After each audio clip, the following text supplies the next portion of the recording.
Okay. Hey, look, we're in the library. Go team. Yay. Knowledge is power. And now we're That's back, but on Sunday. ah. The Oh world yeah, is thanks different. for switching. Oh, it's fine. Yeah, to Sunday. Yes, best. It's all good. Honestly, I'm expecting all of my different D&D games, like playing or running, to be shuffling around once, people start going outside again. Like, it was a lot Yeah, easier to schedule these things when everyone was stuck at home. that's true. Like, one of my other games is probably swapping to a weekend as well, so we might end up on an alternating week thing, but Oh dear. we'll see what happens. Like, Sunday fun day. I think the original plan for this game was that it was just going to be alternating weeks to make it easier for the players. And then because we were all stuck inside, it was a lot easier to just do weekly because, again, there's enough stuff built out in this one for a while that it's not really any sweat on me to go through it a little faster. Yeah. But we'll play through based on what feels good. So, yeah, given all that, hi, internet, or us in the future listening to these recordings, how are you? What's up? Yo, it is late April in the year 2021. Ah. Yeah, late April. It snuck up on us. We're in the second half. Yeah, so we're here. We're in Einzbern Castle. We're chilling. A big tree's dead. We were victorious over the tree through the power of lots of Fire. explosions and fire. A tree was defeated. We did it. We have the best druid ever. Um, admittedly, this tree was evil. You did your job. You put it down and took all the memes with it. Um, but yeah, so after defeating the tree and heading inside the castle, well, after splitting up a little bit, Kwaku stuck behind to harvest as much of the necro, like I guess necrotic would be the right word for it. Um, necromancy compatible wood. Um, Kwaku was harvesting that, whereas the two of you and Echo went inside to go do what you could with the golem. The Oct Golem, the one that runs the castle for the Einzbern family and has been running the Einzbern family magic factory for the last few hundred years, and in some ways for the last 1,000 years. Um, got Oct was completely wrecked by the guy who showed up and wrecked everything before leaving. And you discovered that his corpse did not contain his golem core, so that's a little concerning. Um, but you went upstairs to the top. You found the room that Anna saw in her flashbacks, and it's suspiciously the same, making it clear that homunculi here have been doing the exact same task for over 1,000 years, trying to replicate their success to little effect. There were homunculi floating in the tanks. They're still there. You found the terminal, or rather, you found the main obelisk that is Jubstrashite. I'll never get that name right. The old white man from Fate Zero. Uh, that one. Um, Grandpa. yeah, Grandpa. Angry Grandpa. The one who's been running things for a while. The actual, like, physical form of it, separate from the golem that it drives around so that it can interact with people, is still there and intact, so that's promising. But you're going to need to build it a new body if you want to help get the Einzberns moving again. So to do that, you had to go down to the library, and after a quick detour through part of Kiritsugu's obstacle course, you did find the key to the library where you came back and you got in. And through a little bit of digging around, you discovered the secret way to actually access the books in the library, which you did, and you learned a few things from the books. You found the instructions necessary to rebuild the golem, and you found a book on the Lady of the Lake, which gives the little grotto just to the right of the library a little bit more context. It seems like the Einzberns, at least on some level, have been interested in the Lady of the Lake and the mythology around her, and the way that some people have gone to her pursuing magic, and how many people get it. Some people go too far and die. So that's fun. Uh, this resonated a little bit awkwardly with Penelope, to say the least. Other than that, you found a book that mentioned specifically the treasure of Siegfried, the Rheingold, which seems a bit out of place, but cool, ancient gold. There's some other books in here that you've been looking around. There was some kind of like single page scroll also embedded in this library that you couldn't read the content of because it's not a book, and apparently your cool copy books that are nearby book can't copy a single page. So that's a limitation. Something else is probably going to be necessary to read that. Separate to all of this, knowledge, Penelope got to make a phone call finally after so long. Which is always Yeah, you got to use an old rotary phone to call your manager, who it turns out is currently in the White Witch Saloon after tracing what was the last known location of your mobile phone before you entered the bounded field and it cut out. So he got there. He's now met Gunter and Crosby. You got to speak with Crosby for a little bit and confirm that the Mages Association is not coming to wipe out all the people nearby as a result of ghosts. So that's good. Crosby's just going to chill there along with your manager until you wrap up whatever you're doing here, because Crosby wants his earrings back. And your manager's obviously just concerned about you and is going to be giving you a ride back because thankfully he brought the car, so you don't have to use public transit for the next leg of anything. So that's good. Yeah. I think that covers a lot of what's going on here. There's still some outstanding mysteries. You don't know where the core of the golem is, which you will need to restore him. You don't know any of the deal of the guy that showed up and just wrecked all that. That's still a mystery. You haven't really determined the methodology or mentality behind that. And you know from talking to Kwaku after Echo left the room, he mentioned that maybe it would be a good idea to make some adjustments to this golem body when you build it, because while the ultimate goals and motivations are coming from the obelisk upstairs, the golem itself still does influence a bit of how it goes about that.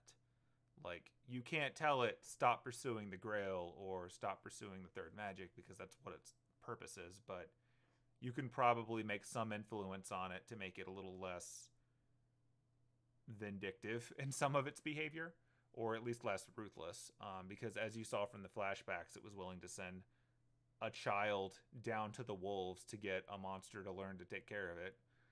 And what you've pieced together in general about the Einzberns, what with the giant pile of corpses outside, is that they're pretty cut and dry on, was this a success? If it's not, it's discarded. So maybe you can make some adjustments to that, at which point I think it was Anise who suggested maybe making his new body a child. That would be a little bit easy. Yep. Yes, that was me. Okay. Just making sure. Like, let's make the new one like a younger one, because like on the one hand it will work out better for long-term investment, since it does seem like these things age a little bit, given the old one was an old man. But also it might make things a little easier on you as a child. Should be easier to influence. A little more agreeable. Yeah. And of course that makes it easier on Kwaku because it's literally building a smaller body. So cool. So at this point in time, you've got a core defined. You've got Echo's going to be kind of looking for some of the materials that you need, because if you can find the core, most of the rest of it can be built, although it will still take some time, using things that they keep around here. So Echo's going down to one of the lower floors for storage. The two of you and Kwaku are currently in the library. You've seen a relatively small part of this entire castle if you want to go looking around.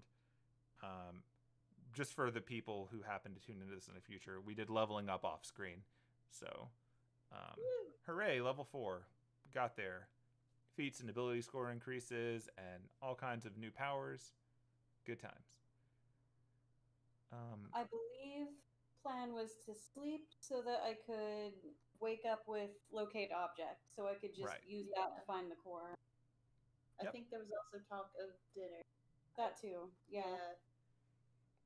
Like actually getting food. Yeah, that makes sense. Mhm. Yeah. Yeah. All right, I'm trying to remember if Echo told you where the food was. Well, because Anise had taken the stuff from the garden, Right. and then I think Echo said something like she was gonna go. I think she said she was going to the kitchen. I That don't sounds remember. right. I'm a little fuzzy on that because I'm remembering a lot of things that she was gonna say, and then I should really remember which one she actually said since it was what made her leave. Yes, so like this is clicking now. So she said she was gonna head down to the second floor with the kitchens and the storage. There's Yeah. talk of baths also, but we have Oh, the yeah. stones, so bathing is just kind of for relaxation, not to get clean. Yeah. Right. Yeah, just to recap, because I did say where these things were, I'm going to give you a rundown of what's on each floor as you know it. So, starting with the second floor, because you saw the first floor is really just that entrance area that you went through before you fought the tree. So the second floor contains the storage for things that are delivered. It's kind of like receiving for deliveries. It's where the kitchens are. It's where the bath is, and it's got the entrance to the alchemy workshop, which you went into before. That was the area that Kiritsugu kind of took over. That's several floors, but that's where the entrance is. That's on the second one. On the third floor, I don't think you really learned much about the third floor. I don't think you looked around at any, but that was where you went before. So you walk through a hall of the third floor to get to the area that, again, in the alchemy workshop, that's where the floor was funny from Kiritsugu's thing. And then you went straight up from that to the fourth floor to get to the room for the archivist. But otherwise, you don't know much of anything about the third floor. Fourth floor, you've not seen at all. You just sort of ran around the stairs. So that's largely unknown to you. The fifth floor is the one you're on right now, where you're aware that this is where the sort of the masters of the castle live. Like, you've been through the main bedroom, you've seen the living room. It's where the phone was. It's where the grotto is with the garden. Outside, it's where the library is. Off to the, I guess, left as far as the map is concerned, you know that way leads to the throne room, but you haven't been there.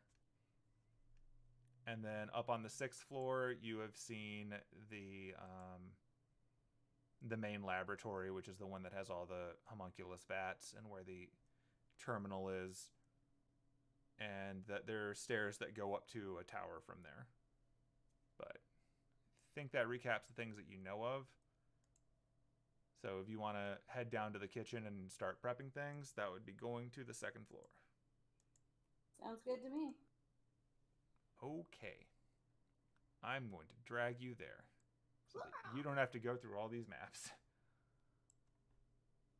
We have to go through every map at all times. Gonna be on all 6 floors of the castle at the same. No. Oh. I do kind of wish these were built in layers instead. Yeah. That's something I'm going to keep in mind if I do another big indoor map next time. Like, the reason I didn't is because if you do end up on different floors, then the layers gets awkward. But yeah. I'm probably not going to try to build as big of a map as this one in the future, too. Yeah. Let's just drag all of you over.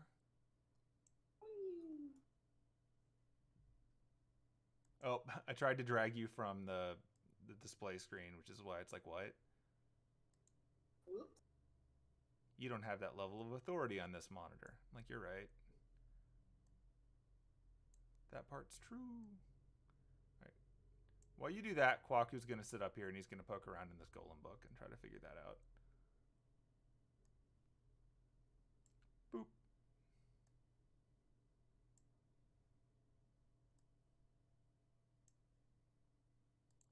All right.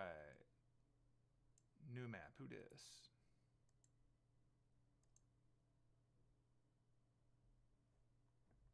go. Hooray! Holy crap! Really huge. Yeah, this Yes. one's big because it's also where you fought the tree. So Oh, that's true. Oh. that makes it a bit larger. Don't mind the dead tree in the corner. It's getting smaller by the moment. Because it's getting harvested, or is it shrinking because we killed it?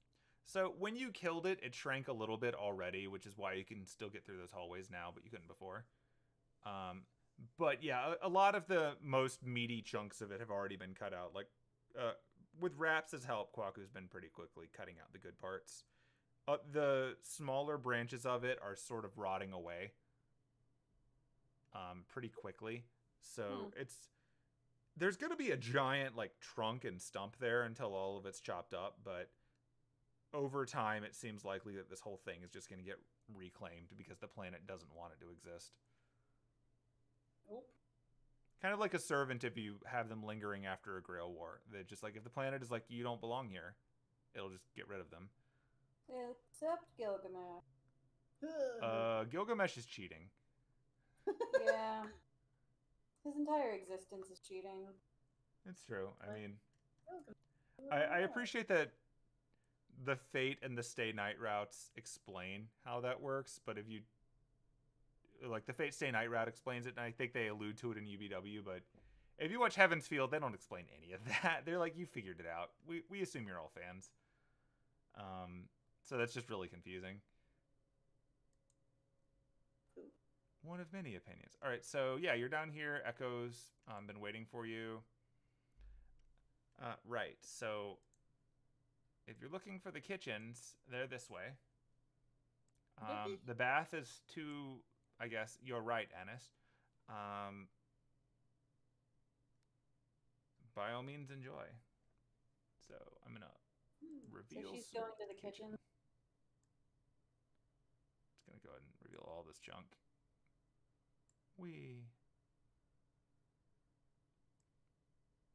The kitchen. Bam. Ooh.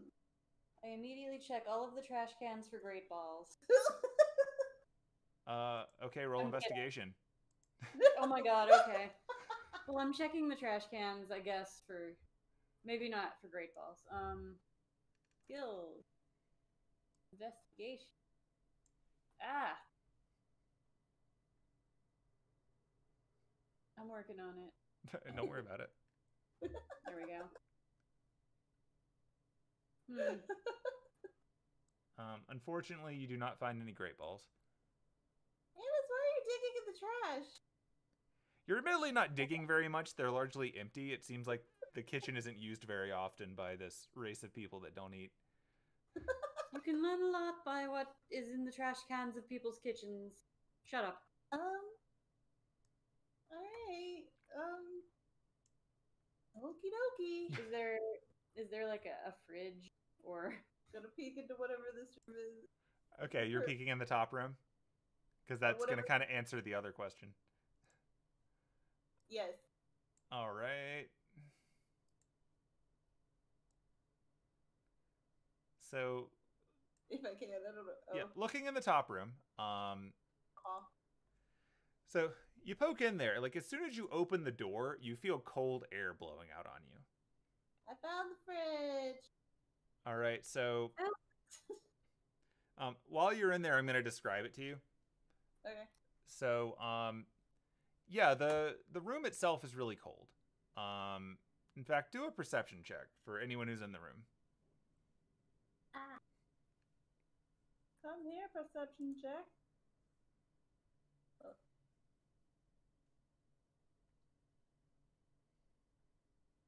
Okay, you had about the same point there. So, this room doesn't really have much in terms of lighting since it doesn't have any windows and this is an old castle. So it's kind of dark, but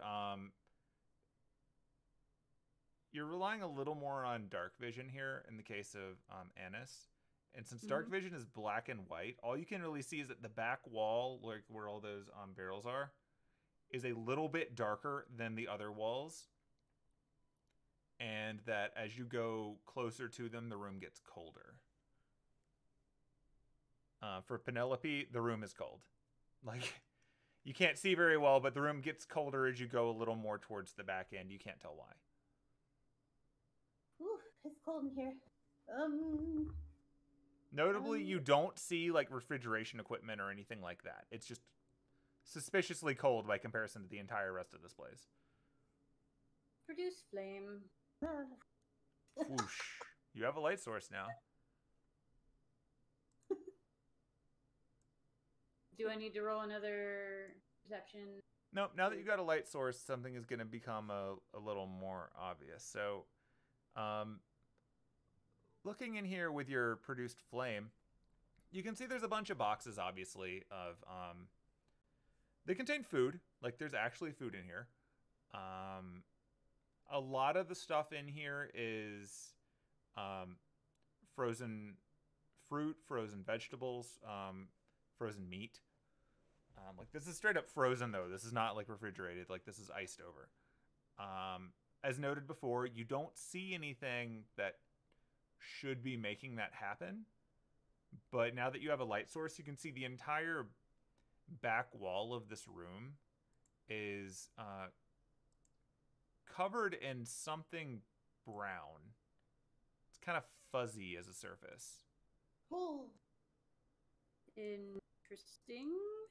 You can roll nature or arcana. I'll give you a choice because druids could tell either.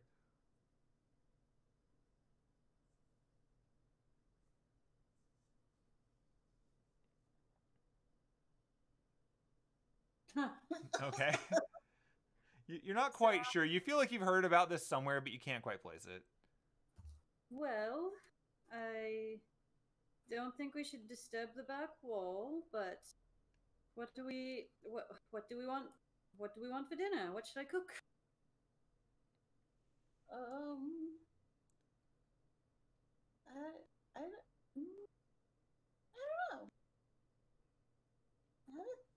Anything but yihaw chili. Right. I don't know that I could pass together the recipe for that anyway. Okay, so you rolled an 11 on your nature, Penelope? Yeah. All right. You... Air horns, please. Woo woo. You feel like you've heard stories about this before, but you can't quite be sure what it was. Like, you've heard stories of... as part of your bardic training, you obviously hear a lot about, you know, various myths and legends and whatnot. And you feel like you heard a story at some point about a really old, like, you know, castle that had a really cold room in it. Like, way colder than the world around it. And that room was covered in something brown. But you don't really remember what the deal with it was.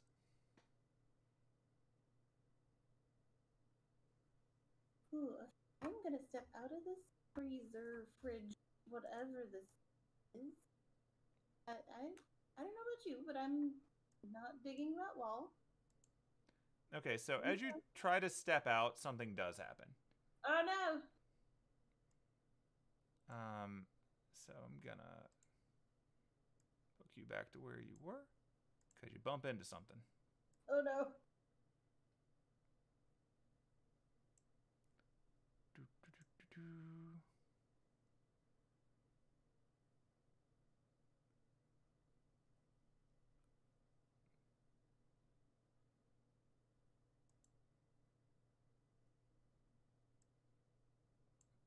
All right, you need me to click on this to see that.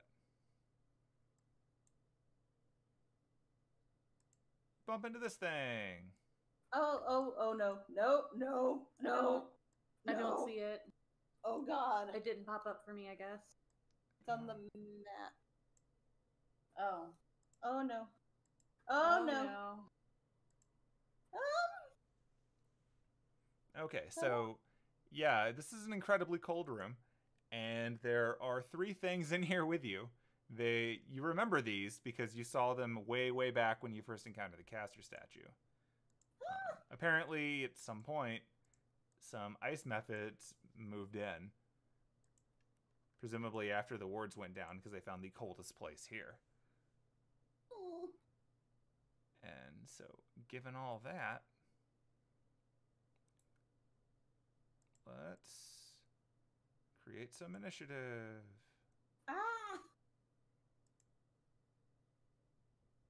The bird wins. Oh, why is that no. still in the combat tracker? Okay, so the bird is making a nest. Good job, bird. You did it. Penelope's up. Oh, jeez.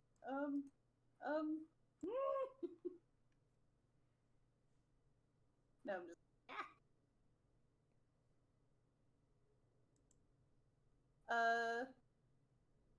Read this really quick. Okay. She's gonna. Oh shoot! I didn't think we'd be doing combat before I rested, so I went ahead and picked spells for tomorrow. That's fine. We're abstracting this. Like, we're gonna treat it as if you got enough of a rest to level up from fighting the tree when you were casually sitting around in the library. So, do not worry. For what I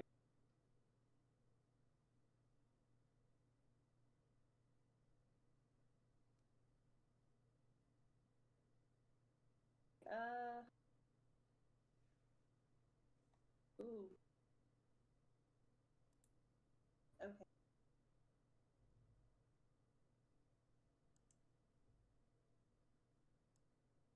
Alright, so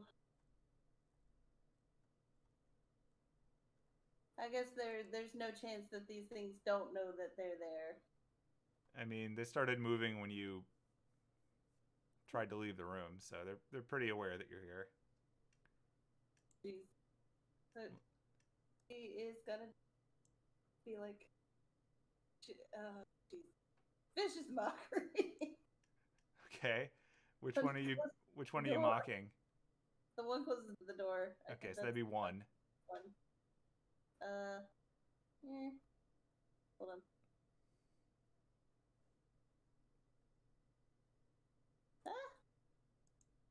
It's gonna be like, it's not on the combat tracker. I only see. Oh, hold on. There you go. Oh, there. Apparently, making them visible on the map doesn't make them visible on the tracker, which seems unintuitive, but okay. There you go. Alright, she's gonna be like, alright, no, I'm not dealing with these guys again. No, you get the hell out of my way. And like,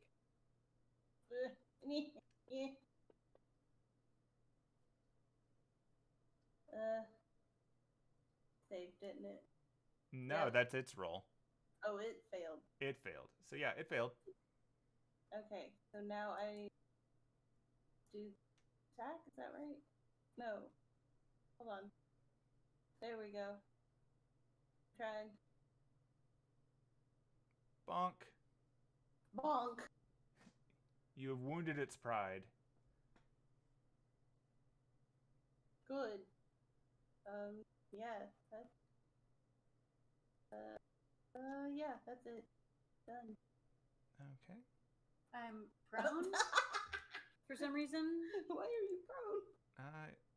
I was prone at the end of the last combat. Oh, it didn't clear those. Hold on, let me just take care of that. From being like hammered by the tree with wraps. You got hammered? Yes. Got totally white elf wasted. Yup. Let's take care of that. Somehow I have vicious mockery twice. Good job. I guess. Like on your ability list? Yeah.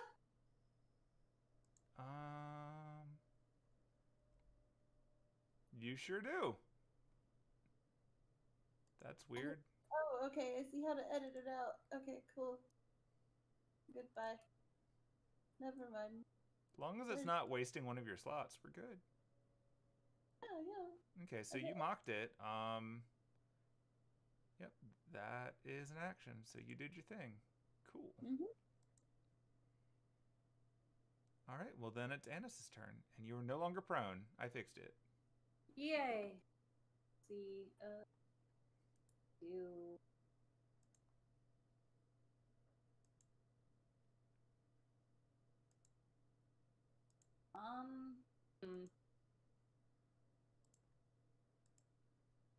So we're in a small area, and there's lots of flammable things around me. So I probably don't want to do flaming sphere.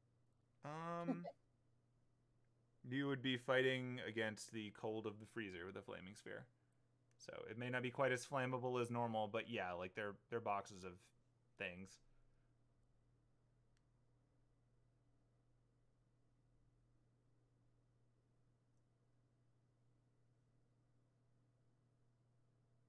Okay. Well, no. I'm looking at my wild shapes, and I saw a giant fire beetle, but it's still a size small. It's giant for a beetle, yeah. Giant for a beetle, but I not, mean, it's the size of Penelope. not quite what I want.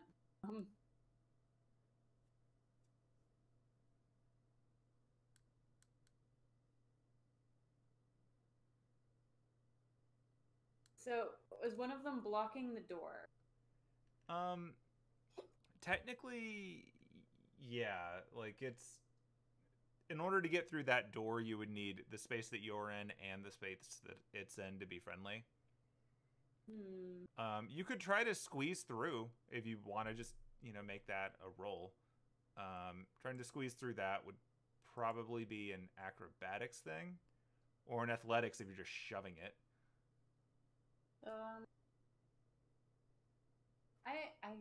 I think I'm just gonna attack it. It's safe to assume I still have the pole arm. Yeah, you didn't say you were dropping it off anywhere, so.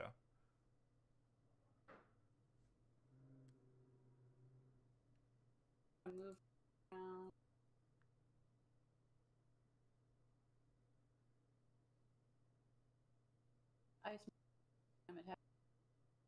What was that? Saying I'm attacking Ice Method one. Probably it. Oh, you did. No. Cool. Wham! Violence. Forget how I do damage. Oh, it's 1d10 plus 1. And I drag that onto them. Yeah. Blam! More violence.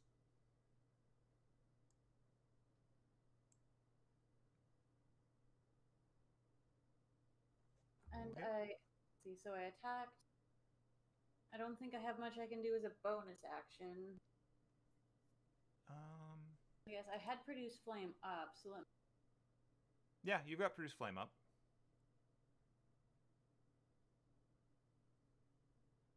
Although attacking was the action. I have it up, but I can't attack with it because that takes an action. How much I can do is bonus. It's also... so, okay, I guess I'm gonna... Yeah, I'm gonna, like, wedge myself into the doorway, I guess. Staying within its combat range so I don't get... so it doesn't get an attack of opportunity. Right. I'm trying to make it so that Penelope can get out. If she needs to. Yeah, and, like, admittedly, Penelope could get out right now because she's small. Oh yeah. Yeah, that my thought is we don't really need anything in the room. Like some of the meat would be nice, but ultimately if we could just close the door on these guys. Just have your little freezer demons. Right on the door, don't dead open inside. Yeah. They seem to be pretty content to stay in there at least, so.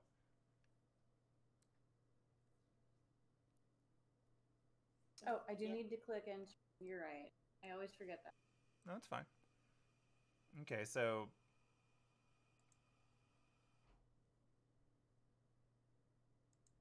Ice Method 3.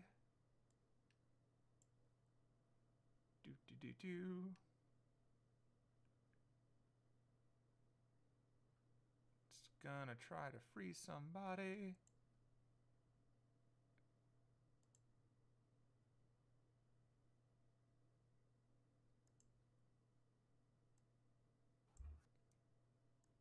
Do. Okay. So the ice method on the left for screen purposes is going to sort of, so it, this thing, it's covered in ice. It's currently standing on top of a box of frozen carrots, which looks kind of funny given its nose.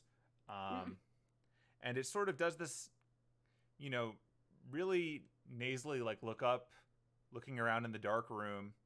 It inhales a bit, and then it exhales some cold breath at the two of you. And technically, the one up there, too, would be caught in this as well. I don't think it's going to matter, but we're going to be honest with it. And... Brr. Ooh. Okay. No. So, with all of your amazing new buffness, Anise is totally fine. It's cold, but you've been to colder places. You've survived. You're in a freezer. No biggie. Penelope is catching the brunt of this, however, as she's directly at the end of the cone. Oh, actually, that's really funny. The ice method also failed. How did it fail? Okay. Well, guess we'll just have to deal with that. So, ice method 1.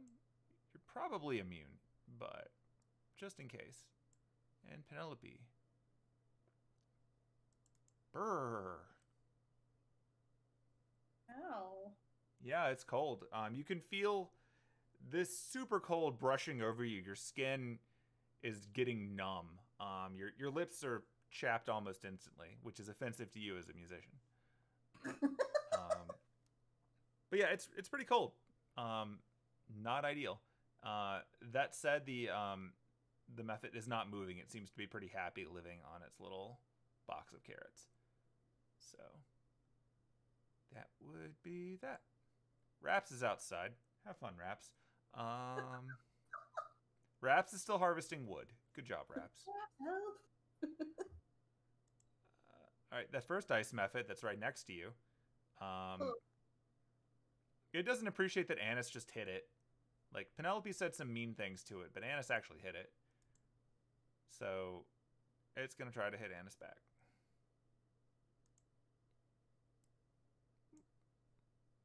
And... a swing. Oof. Holy shit. And that's a crit. Oof. Okay. And a claw. Ooh. That's a crit. Yep. So Holy shit. it took a rather sharp like looking at its claws, it looks like shards of ice or icicles. Like it's almost knife-like, and it just sort of rakes right into your arm. Ow. Ew. And as it digs in, you can feel a numbness in the area immediately around. Like, it's not going to impact your ability to move, but it feels really cold. And that sort of gross, like, sticky way that ice will stick to your hands, like, that's sort of what it feels like all around it. So, ow. But it is not happy being surrounded by the two of you. And as a stupid creature, it's going to try to move away and get with its buddies at the colder end of the freezer where it's happier. So it's going to move here. I guess I get an attack of opportunity? I'm going to say yes because it directly passed between the two of you. So I'm pretty sure you would in the normal rules anyway, but you definitely would here. Like, go for it. It's method 1, right? Yep. I guess. Do I also get one? Yeah, you can also attack it. That range. We're going to say that the pole arm it hit me in my dominant arm and I just kind of missed. Yeah, so you were swinging away at it, but it's tiny, and because it flew right next to Penelope, you sort of had to hold back a little bit because you don't want to decapitate your friend. And it just used that to get around it. Fortunately, while you're swinging at it and it's ducking around you, it doesn't see Penelope coming in at it with a short sword, just stabbing the crap out of the little bastard. So it's not looking great. It is in a really bad place. You can see bits of it, like, you know, it's covered in frost, but also it's now got some of that, you know from the statue before what Mephit blood looks like, and it is definitely oozing that pretty gratuitously here. I was kind of in the doorway. I just didn't move myself. There you go. Cool. All right, so that was the Mephit's turn. All right. Kwafu, get in here! Kwafu is like 2 floors above you in a library that's warded by sound. I feel like the only person that was even close nearby was Echo. Was poor rolled a 3 on her initiative, Echo? Yeah. Is she even on the list for you? Yeah, she's on Okay. the very bottom. Just making sure you can see her. Yeah, like she can hear all of this screaming going on. I'm not even gonna make a roll for that, because like violence is happening up in here. She just hears, ouch! Oh shit, that's cold. Fuck! She also heard a Mephit screeching as you just stabbed it repeatedly. That's So. yeah. I'll be right. I guess the proper voice acting for that thing would be.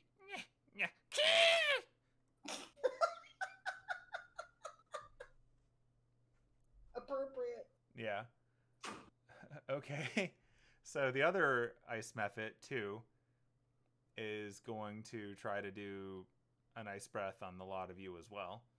Oh, good. As is its thing. So kind.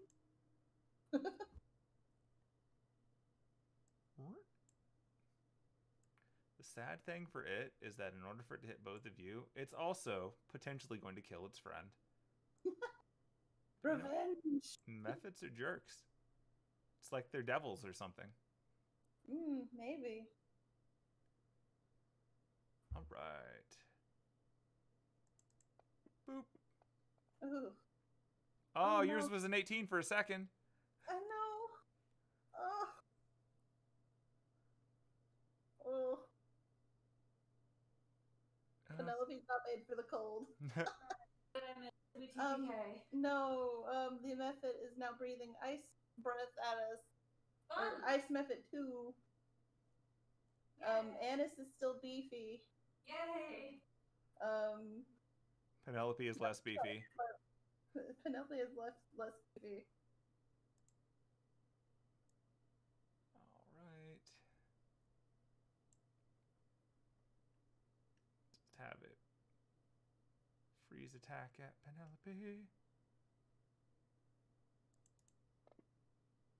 Brr.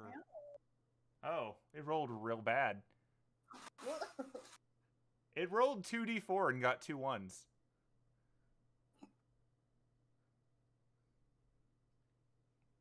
Okay, and that's the end of its turn. The big statue is still standing outside where we left it. I'm probably going to take that off the combat tracker. Unless someone gives it something to do, it's probably done. He's just going to chill there. You go outside and you're like, statue, go clean out the freezer. Hey, we could. Yeah. No, I imagine we have him controlling the castle, making sure any of these methods. I think I think that Artie is sufficiently far away that I only heard some of those words. He's basically just patrolling around the outside, making sure there aren't any more nasties. That makes sense. Oh, look, Echo gets a turn.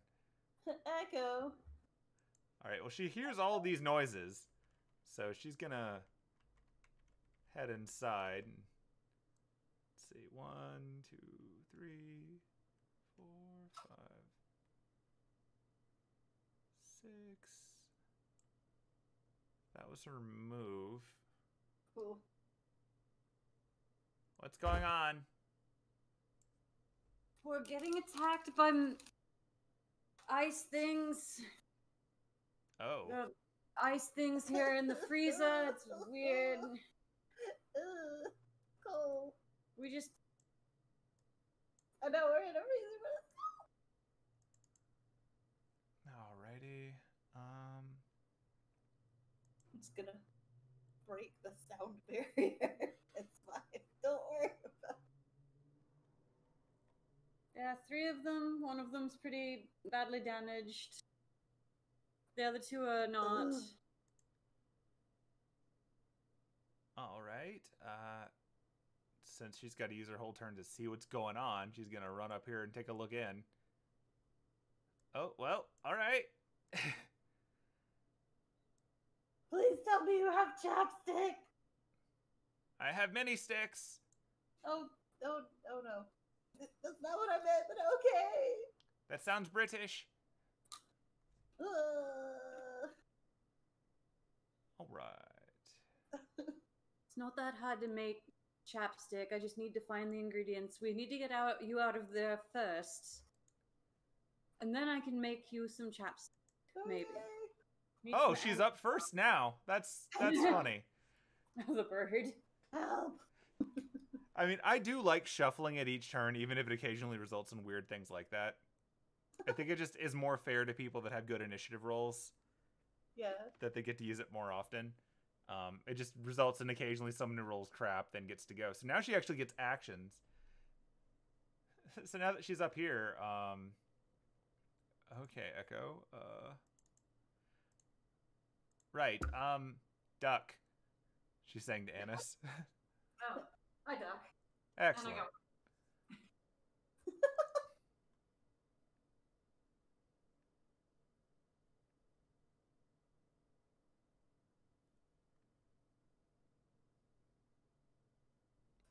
You might that's just fooling around and joking, but no, Anna really does quack. No, I'm kidding. Quack. It's a druid quirk. Every time we duck, we have to go quack. I mean, you just actually turn into a duck. Quack. Duck. Okay. Quack. I don't think you're far enough for the duck joke I was about to. I know you're not. Oh, no. In Critical Role. Okay, I will be quiet. Fair enough. Mouth. Oh, good. She actually gets to use one of her spells because she never gets to do this. Ooh. Cool. All right, let's target some things.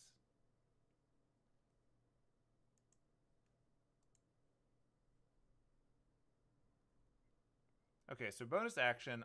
She's going to, as she pulls out the arrow from the quiver that she keeps on her back.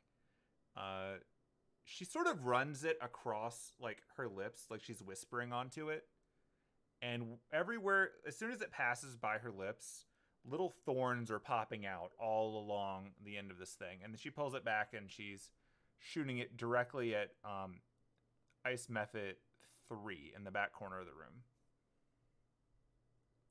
So now she's going to make that attack.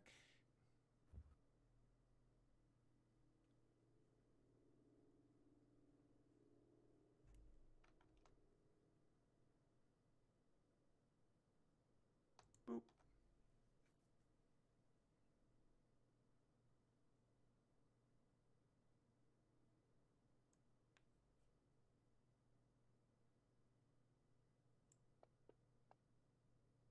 Yeah, 19. Cool. Excellent. All right, so first she's going to hit it, and then the spell's going to kick in.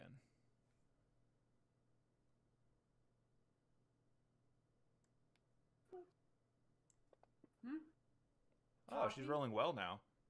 Okay, so you ducked as she said. She shoots the arrow over you, and it flies to the back corner of the room where it sinks deep into the bottom left ice method.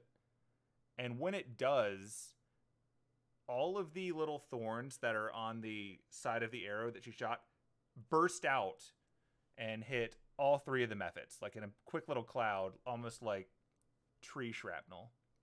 Oh my god. That's badass.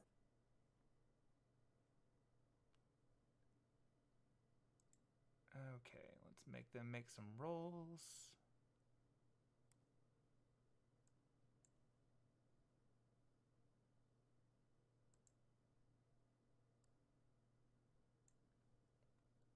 Drag those targets to all 3 method. I think this is the first time she's actually got to cast a spell because normally the fight's over by the time it gets to her turn. Yeah.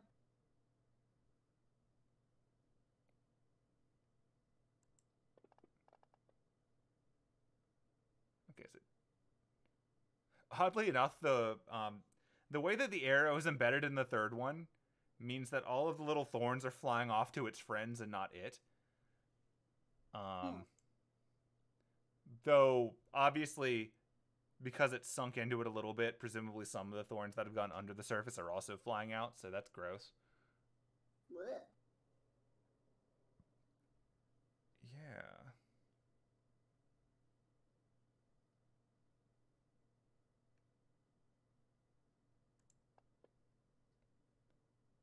Thwack.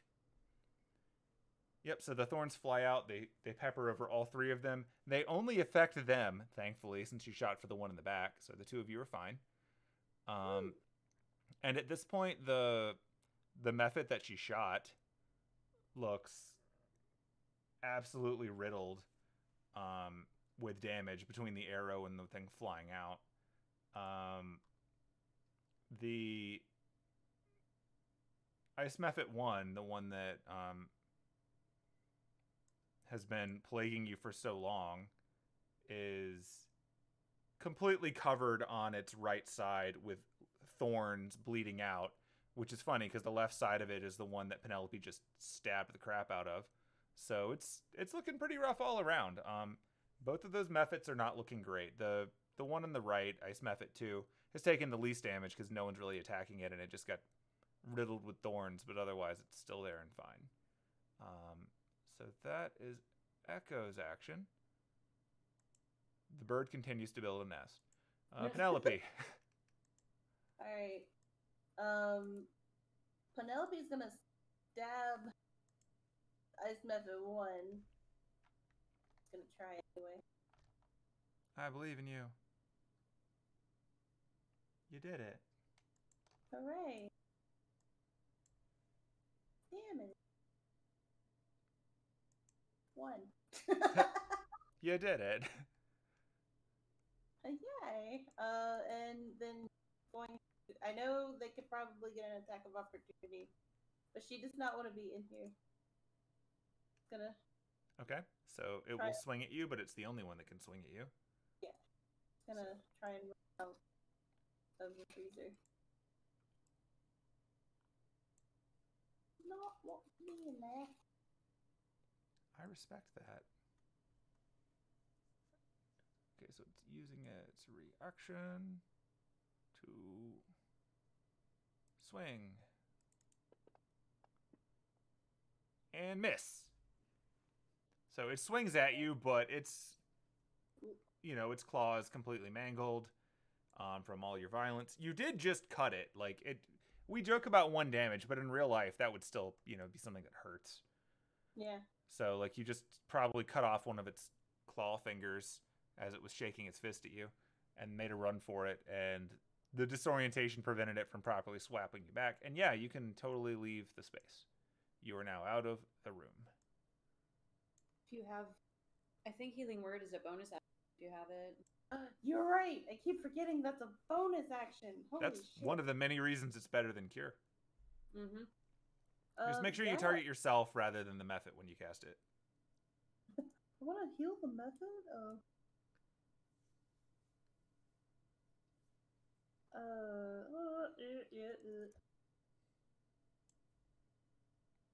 Although, maybe heal Anise because Anise is taking more damage. Still call. Oh yeah, she's gonna cast Healing Word as a bonus action and be like, Anise, get out of there and stop dying. I'm all right. Stop dying. It's not that bad as my arm is like hanging limp and frozen. Stop. Ah, that was a good one. Yeah. It's like, nope, nope, nope. Well done. Talking is a free action. Yep. Like, come on, just get out of there. I don't want to deal with these guys. And, fuck. There. I guess I'll turn, I'm keeping my eye on the methods, but I'll kind of turn my attention to Echo and Penelope. Are we killing these things, or are we just going to let them stay in there? I'd rather not they live in there, but we could probably just lock them in for now and come back when someone's willing to deal with them. Cool. So I have produce flame up, so I'm going to attack. I guess Ice Method one, the one that got me. Yeah. I'm gonna attack him. You get him.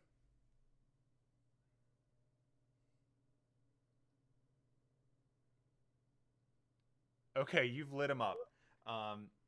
That flame that you've been sort of floating around for a bit, you just sort of whoosh over it, and you actually see this thing stare at you and then melt like an Indiana Jones scene, which would make more sense to Penelope than Anise.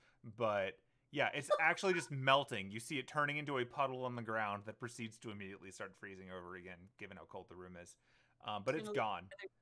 I'm gonna look at the other two methods. I know they probably don't understand me, but I'm gonna be like, don't give us any trouble or that's gonna be you. And then I like duck out and shut the door.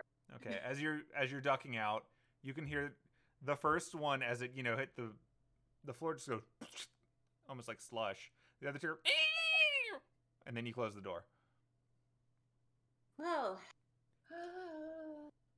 that was badass. Was quite unexpected. But now we only have to deal with two. Oh. I'm curious to know when those got in. My guess would be while the tree was up. Probably. That or you guys just have a really bad pest problem. Wonder if we'd probably have rats, and maybe our other golem friend, if he'll fit through the doorway, come in and just smash them. Quite possibly. Well, they can't go anywhere else right now. I mean, I can just use the vegetables and fruit I picked from the garden earlier. I don't need any of the frozen things. Some meat would have been, but aren't fresh vegetables better than frozen? Oh, anyway, for sure. For sure, definitely. It's fine. It'll be fine. We don't need to eat anything there. It's fine. Yep. I guess I can roll like investigation to look around and see what kind of cooking equipment is, and if there's any food that's not in that room, like rice or something. If you're looking for the warm pantry, that's just around the corner. Warm pantry. Rather just as opposed to the cold pantry that you were just in before. Yes. Okay. And I guess I can healing word myself. Concept of a warm pantry is just ugh. I don't know why it sounds so gross. We're accustomed to the hot bar, but not the idea of that there's just a hot closet. Just sounds gross.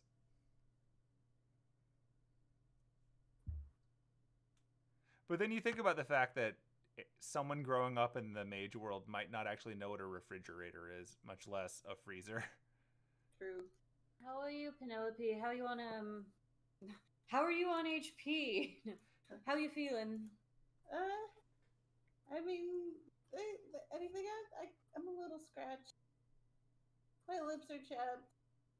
Oh, right. I could probably go for a hot cup of tea or something. Well, I can do that for sure.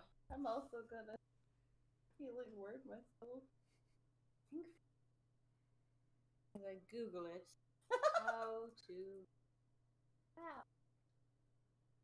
Oh, you need beeswax. That's what it is. I don't know that I have that. Anise turns into a bee. I've solved the problem. Many reasons that will not work. No. Probably not something I would carry on me. Well, I might carry lip. Like, I think I have some in... You could probably fake it with Druidcraft. I probably could. No. It was gonna be a 1 through 3. I have lip balm, 4 through 6. I don't. Well, for what it's worth, by using the healing word on herself, your lips are also healed. Yay! Suppose I will check out this Hot tree. Please never say that ever again in your life. It's actually just like a normal pantry. Oh, good. You notice that the back wall of it is kind of chilly, but you know why. Like, you've seen it now. I'm going to roll a d6 first. Okay. Were you also rolling for chapstick?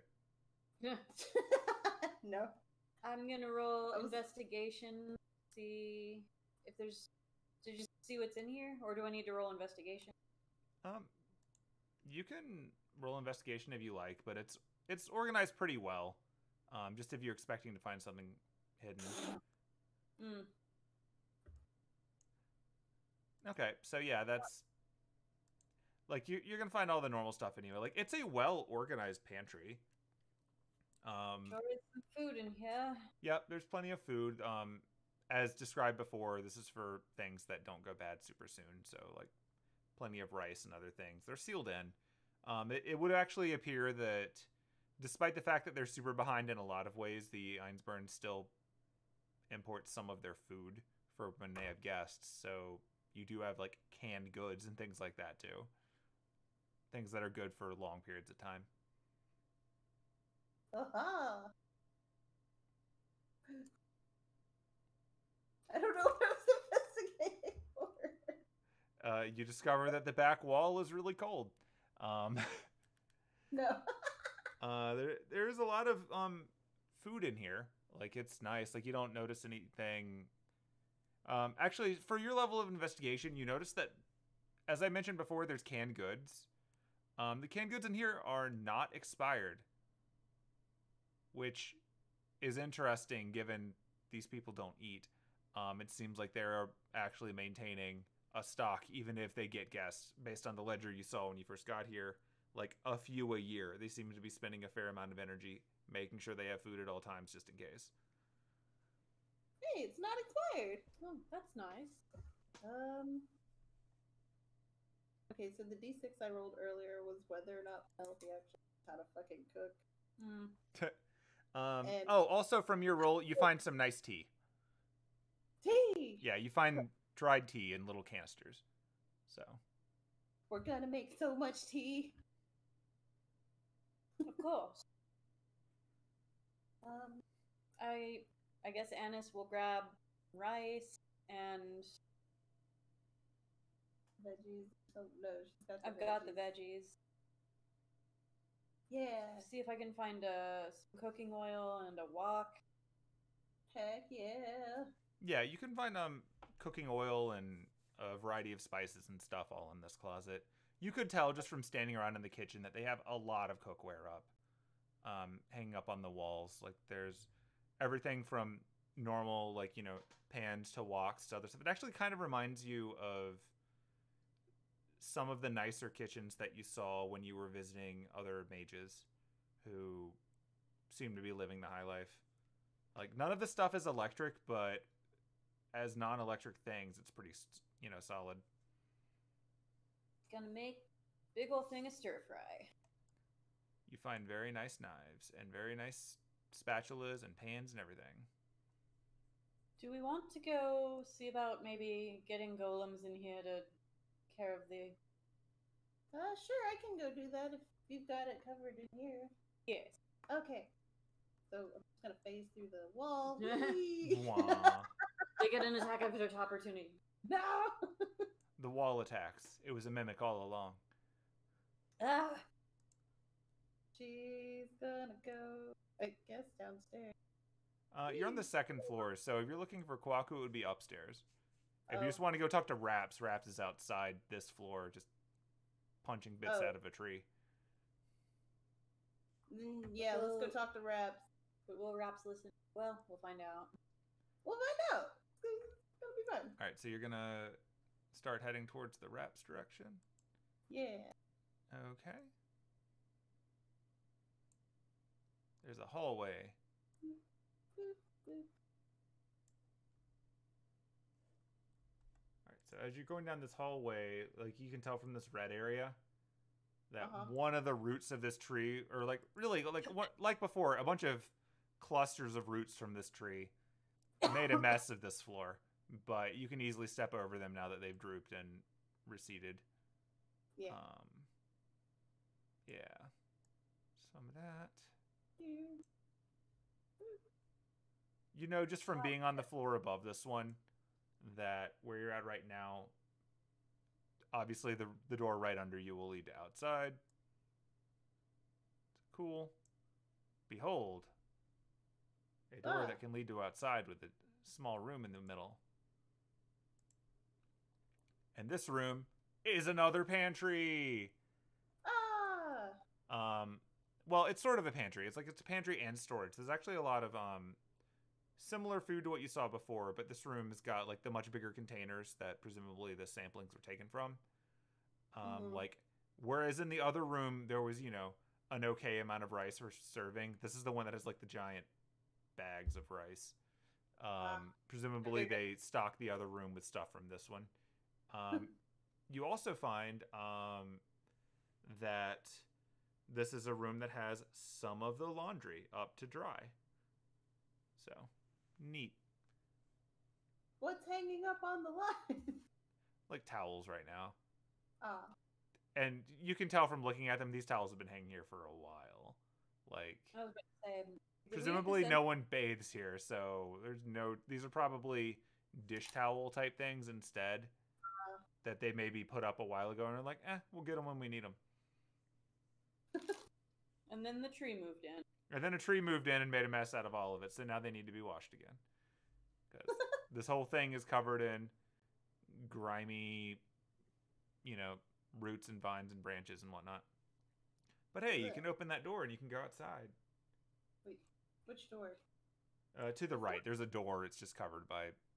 Oh, it's covered by a tree. I think that's a door. Hold on. Let me look at the floor over this. I might be bad at geometry. It looks like a door.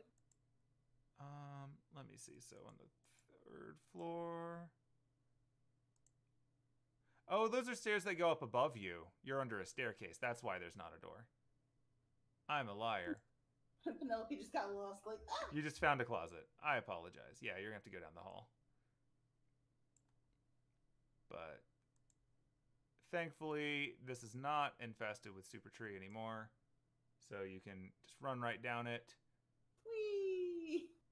And you do know from looking around before that there is a door. Eventually, at the end of this long hallway. Wow, you found the longest way there. That's actually funny. So, like, yeah, going the way that you're going is really funny because you get to go all the way out and then down into the lower courtyard and then up the stairs again. That's amazing. Oh, that's right. Okay, I remember the note.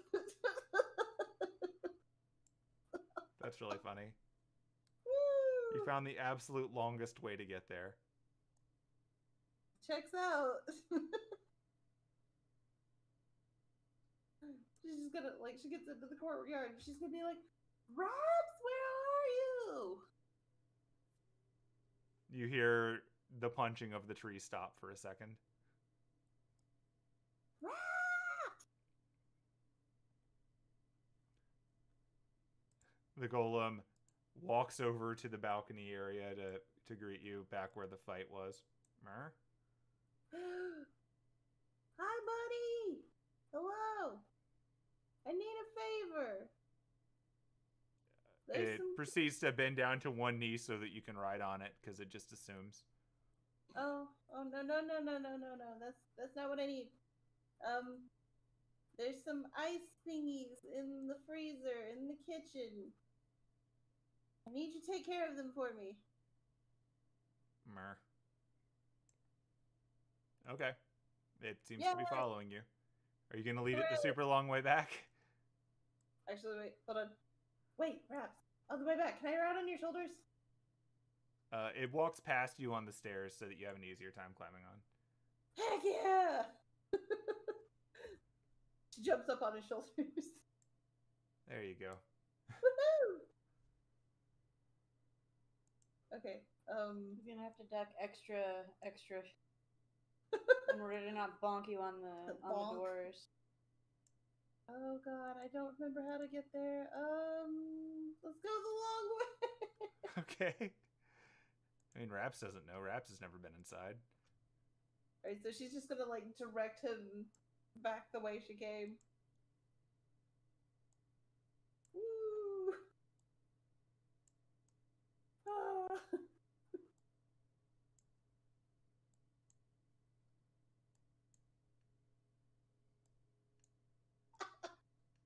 Are you having fun?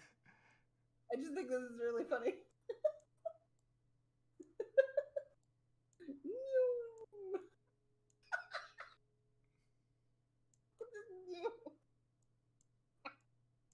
Ooh, okay, sorry. I'm good. I'm seeing 2 Raps tokens. Did I make a duplicate by mistake? Yeah, there's one by the. Oh no, she found an imposter. There's one over near the smashed golem. Oh, well, that shouldn't be there. So go away, doppelganger Raps. I think I accidentally made a second one when I dragged him to come meet you. Huh? I think I accidentally made a duplicate token when I grabbed him to come meet you at the edge. Oh no. Brr. Boop. Boop, boop, boop. Oh, welcome back. Here's some tea. Brr. Like, Rex, put me back down, please. Raps put you on the table. Oh no. Climbs down from the table. Alright, I'm gonna show you where these things are. Brr. They're in there. Okay. Raps is going to open the door. And Raps is going to step in. And Raps is going to close the door. And then you're going to hear brr, brr, brr, brr, brr. And then Raps is going to open the door and there are no more methods. Because as we learned before, these things can't actually hurt him with any effectiveness, so I'm not even going to roll it. Raps brings you two hands full of what were supposed to be dead bodies, but it's just like slush. And it's like he's brought you snow cones in his hands. Oh, ew. Ew. Mrr. Thanks. Raps shakes his hands up and down and the slush falls on the floor. And then Raps Ew. comes over here and sits down. Yay! Well, that answered that question. Raps will listen to us. Yay! Yay! How's stuff going over there? Want to see if there's any meat in that freezer that you want to add to the stir fry? I'll see what's in there. I'm a stirring and I'm a frying. Oh, okay. Okay, so just as a note, as you get closer to that back wall, it gets significantly colder to the point where you feel like if you spend too much time on it, you're actually going to get hurt. Ooh. Like the bottom wall in here is significantly colder than any freezer you've ever been in. Ooh, this does not feel good. Okay. And now that you're that close, you can see that, well, it's still dark in there, but I'm operating on the assumption that by now you would have, pulled out your phone or whatever just to be able to see. Yeah. You can see that brown stuff on the back is a mold. Ooh. It's some kind of brown mold. Oh. Which gives you the context that you need from the roll that you made before to know that in some of the stories that you've heard about, especially older mages and old mage castles, they would actually cultivate a mold that consumes heat. And then they would use it in like their wine cellars and stuff. And like it's not sentient, it's not the kind of thing that would attack people like some of the horrible things you've heard about, but it's pretty convenient from the time before we had actual freezing technology. It's not going to spread on to anything beyond the wall. It seems to just live on the rock. But Alright. Does she see any chicken in there? Yeah, you see a Okay. few birds. You can roll nature to identify what kind of birds they are. Oh god.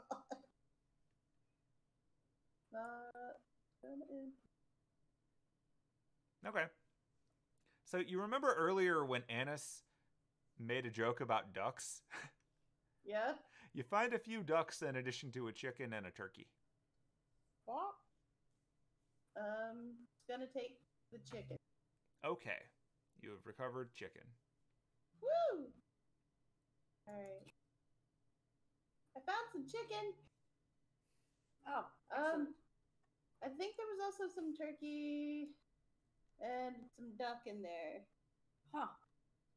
No, the chicken should suffice. I assume it's like a whole chicken. Yeah, it's been cleaned.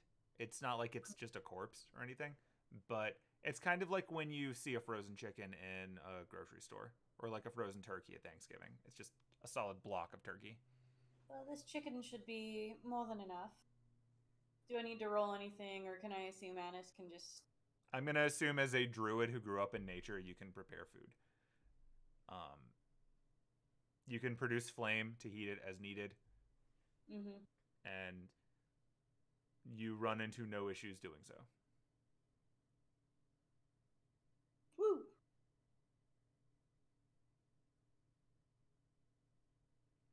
I add it to the stir fry. Hooray. And while she's sitting there thinking about all this nonsense, Penelope spots a tea kettle. Wait, what about oh. So Wait, you will have the ability to make tea when you so desire. There is a kettle. Alright. It's gonna make tea. Excellent. With the kettle.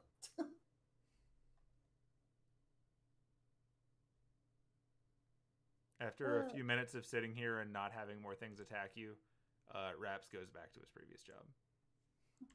Bye, buddy. I'd offer you some of the food, but I don't think you eat. So...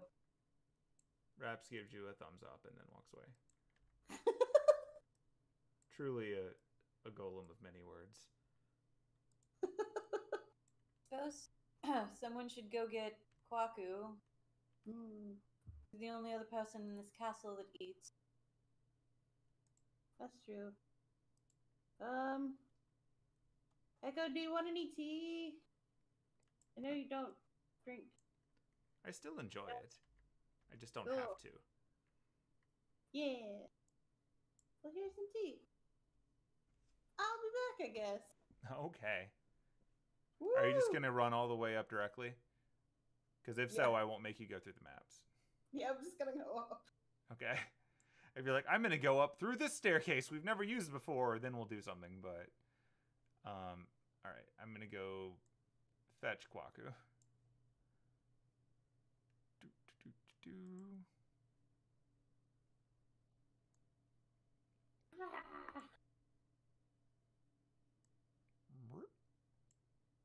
Bonk. There he is.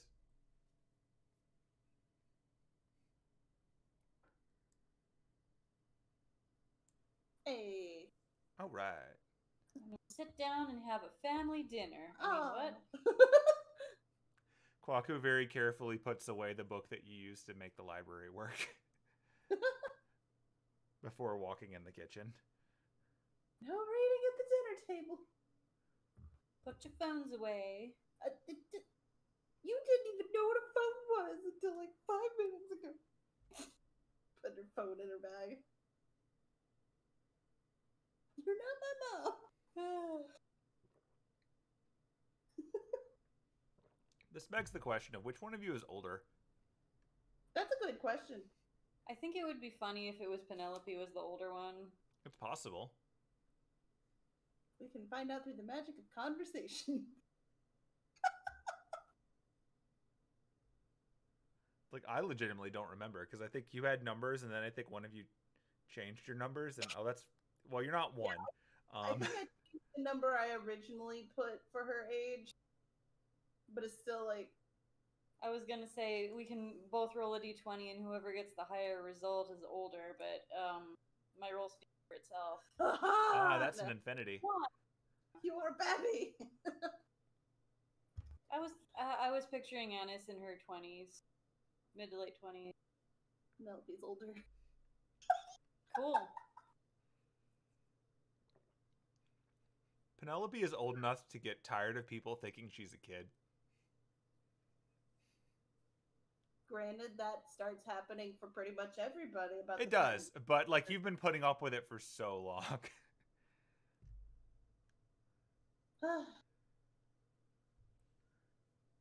tell me about yourself. No. Oh.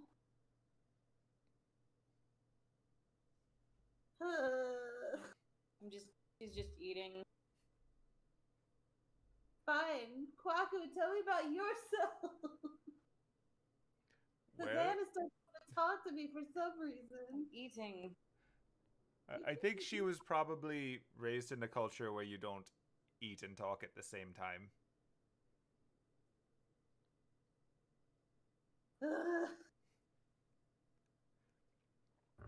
Like, shoveling food into her face. Just... Meals are sacred. They're gifts from nature. They are to be appreciated. After dinner, then the wine comes out, and then the talking happens. Oh, so you're a talkative wine drinker, eh? That was a dumb thing to say, and I regretted it immediately. And it's just slowly continuing to eat, judging. So, Echo, how old are you? Do you want the relative answer or the absolute answer? Yes. 19. Oh my god. I got a few city miles in the last month. I mean, that's okay. In fact, Yeah. later I'm actually going to have to go upstairs and pick one of my sisters from those vats, and I guess she'll be the one who gets to talk to our friend at the saloon. Otherwise, it'll be a bit much to explain. Be like, hello. I mean, I think Gunter would still be happy to see you. You're his friend, right? I'm sure he would, but it would be a bit complicated to explain. He doesn't really know what we do here. He just knows that we help and he helps us. Awkward. Oh. I'll still see him from time to time. I'll just be playing the role of the mother of my replacement or something. I'll come up with something.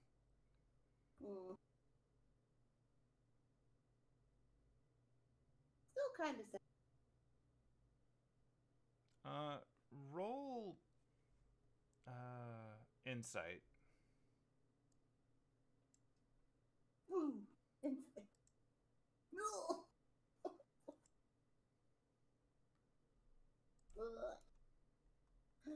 That's an 8. Well, it might still be enough. Yeah, it's still enough. You can you get a sense that while she's saying these words, that this is more like an intellectual voice. Like, of course, this is the right logical thing to do, but her heart's not really in it. Like, she's clearly got some regrets at this being the thing that she knows she's supposed to do.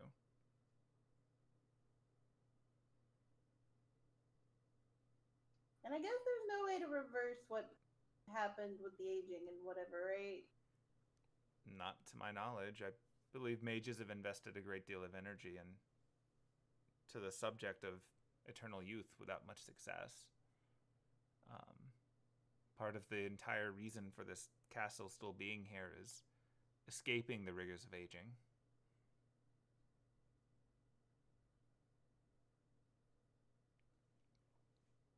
Well, I still think you should try and go talk to him at some point, and not trying to be like, hey, I'm so and so's grandmother. Like, you should just go talk to him. I might do that. I'll just be careful. I don't want to get him into trouble, because once the golem is up and running again, he's not going to be very patient with any risk to security.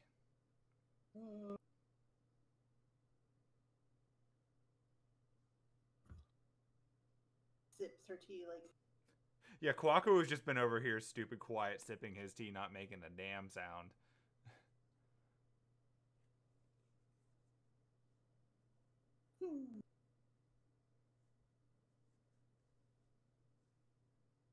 Like, glances over at Anise, like, does she go? Ernest is just continuing to eat. Kwaku, how old are you? Now that I'm Very. just plain nosy. I'm quite old. Oh. Define quite old. I have seen a lot of history. And you guys just really don't want to talk. Good grief. 22. What? What? I'm 22. And apparently shit went down because I hear multiple sirens right now. Is the police coming to arrest you for being 22? Yeah, clearly. Well, the reason I'm laughing is because the way it displays on the screen as a 2 with the result next to it of a 2, I'm like, did you just roll a d6 to determine your age? Like, Yeah. entirely? Yeah, It's like, could have been a 44, could be 66, but no, 22, the one that makes sense. I basically, I was gonna go like, it's gonna be between 1 and 6 will be the second integer of Sure. the age. It made sense. It was just really funny that it came out as 2-2. Mm-hmm. Penelope is sipping her tea again, like,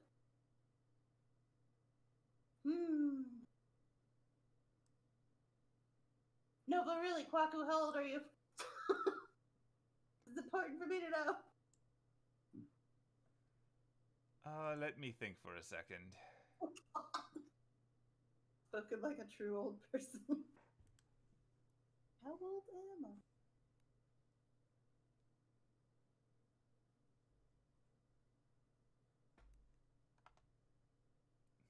And part of that is, you know, me confirming before I just pick a number, because I did write this down 3 years ago. All right, buddy. This is taking place in 2005, right? Yeah. Yeah. That's part of why I have to do math on it.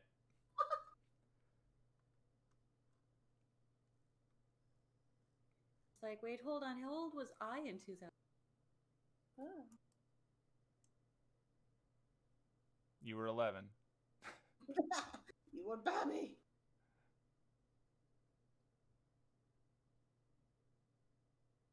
I think I met you in 2007 or 8. If you want to be technical, we actually met in 2005 at Animazement because you gave me an award. That's what I was thinking of. I just didn't remember which year it was. Then yeah, it was 2005. That's when I met you. So It was my first year while at this game was going on, Actually, anime not music videos were happening. Or wait, hang on. It might have been 2006. I think it was 2006. I know I have a recording of it whenever you want to relive that memory. I think I do too.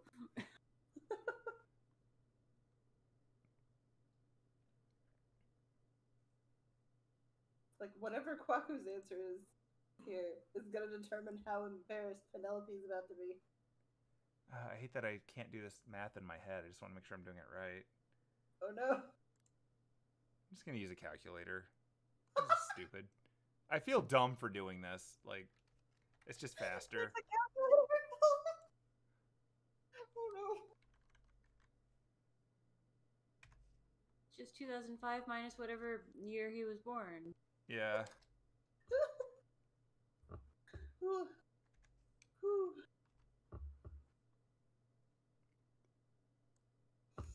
68. And he looks like Kotetsu? He looks super young, yeah. He looks like he's in his 20s. Damn. Get it, Kwaku? Damn. Okay. I mean, it's not that unusual for phantasmal species. That's true. Penelope is still holding her cup up to her face and she's like, I'm 31. Oh. Well, that's Sips not... tea. What? Sips tea.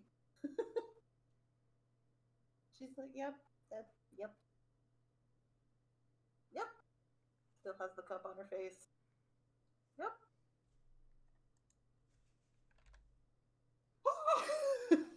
What? Just screaming. Don't worry about it. Like, how am I gonna fill the void of silence? But yes, it's been a very eventful 68 years. My kind grow up a bit faster and then, fortunately, stay about the same for long periods of time. So let's just say I remember a world war. And for the parts of the world that I've spent time, it was not pleasant. Oh, I can imagine. Yeah. Ugh. And at that, he actually sort of turns towards Echo. And so once all of this is sorted out, you're going to get back to the ritual, aren't you? You mean the Grail War? Yes. The reason I was coming here in the first place was to hopefully dissuade you from doing that, given the amount of damage from the last two. And I recently was in Fuyuki, Japan, where the last one was, and what I observed there was that whatever happened, it caused significant damage to the ley lines. And I'm concerned that if you were to try to do it there again, you might cause irreparable damage to that entire region of ley lines. Like, if you recall from here, the tree doing what it did to all of the trees around here, cutting them off, then becoming that brittle, that's starting to happen there, but I don't know that it's going to come back, because you can't just go kill a tree. That place could be dead in a matter of time. And to credit, Echo looks a little startled by this. Like, you don't need to roll an insight check on that. You can see it on her face. You're saying the ley lines are disrupted. If disrupted is a generous term, they're, in many ways, they're effectively dead. Like, the plants are not growing back well. And I got the impression that eventually the wildlife was going to have to leave. And that's going to eventually affect the people who live there. They don't know it yet, but while I was there, I could barely practice magecraft. I couldn't draw much of anything from the environment. Well, That's bad. that's quite problematic. We're not going to have an easy time gathering the mana needed for the next ritual there, if it doesn't have any. Right, but also you shouldn't do it. And at this point, you can see that the two of them have very different concerns on this issue.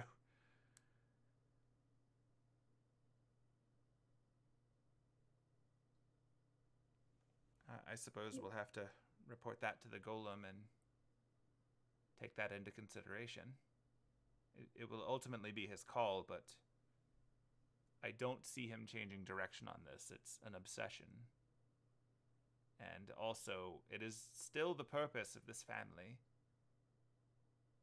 We need the Holy Grail ritual. We need to complete it.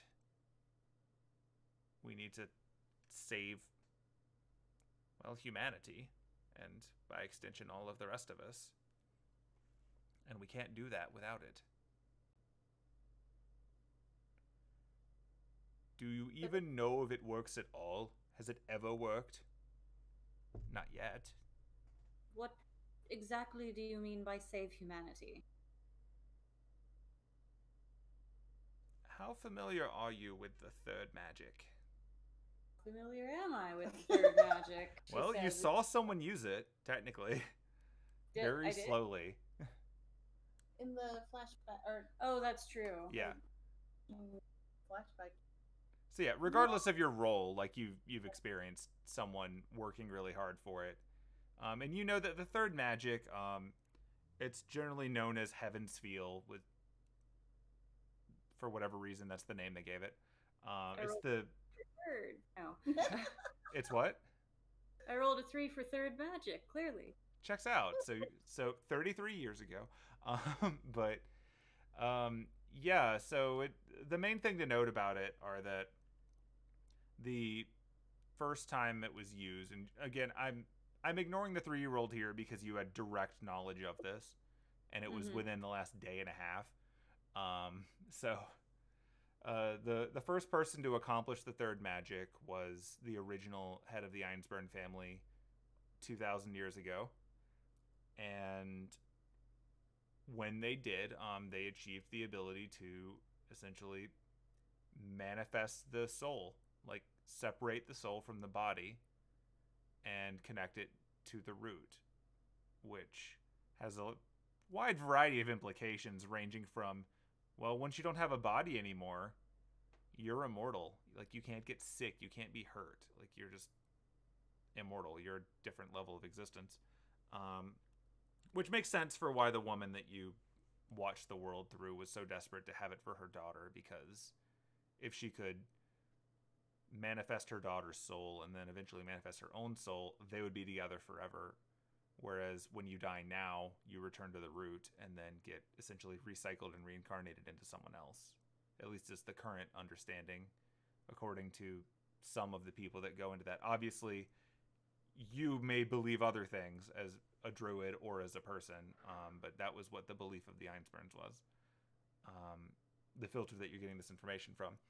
And that when they finally did have the ability to use it, it was incredibly slow. Like, as you recall, it took over a year to cast it on one person. And that was never going to save everyone. But presumably something about this ritual allows them to do it to more than one person based on the scope that she's saying here. You don't know a lot of the details about the actual ritual because that came after you in your flashback.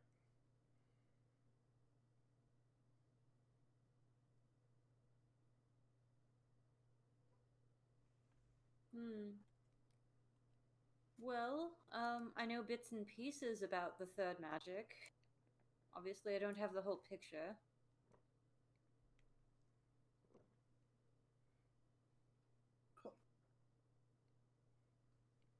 I was rolling to see if I knew anything. That's still a no. I mean, you both heard a little bit about it from Kwaku before, too. Yeah. Well, not the third magic, but like the Grail War. Yeah. Right, well, essentially the plan is to use the Grail War and winning it.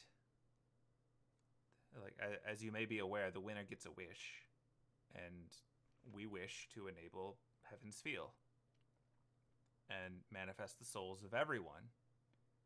All humans, all elves, depending on how generous you are to my kind, homunculi. And as a world that no longer needs bodies, we would, by extension, be saving the planet, because we would no longer need to eat. Or you would no longer need to eat. You would no longer generate waste. You would be beyond it. You would not need it. You would be connected to the root, and you would be able to use that for magecraft. It's the ultimate salvation of everything.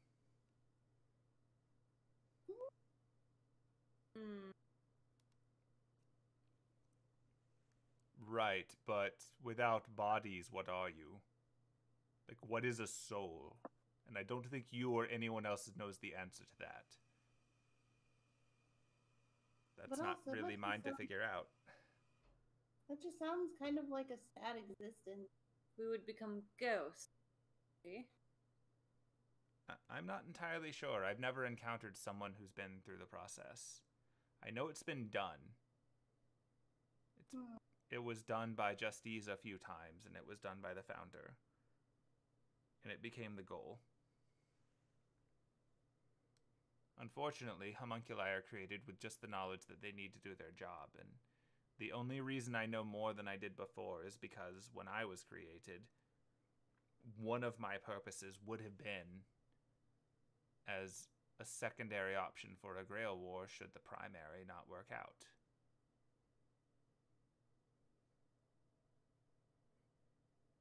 Wait, a secondary option? What?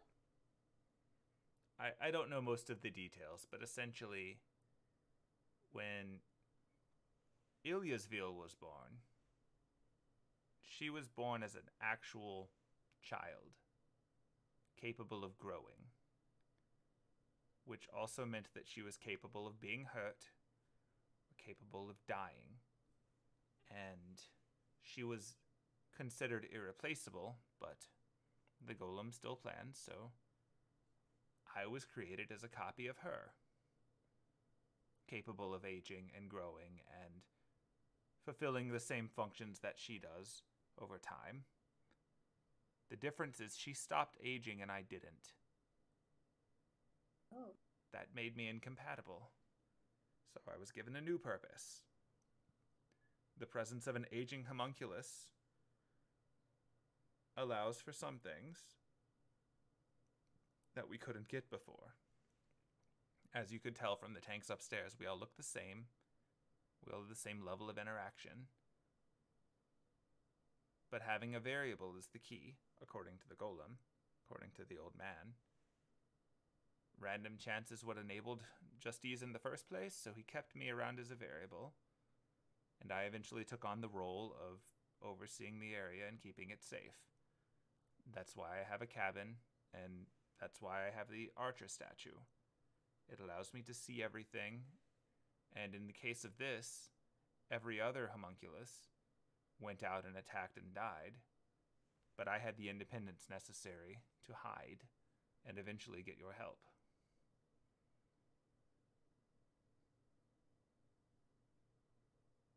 I believe I was one of the only instances we've ever had of a failure still finding use. There were maybe 2 or 3 others.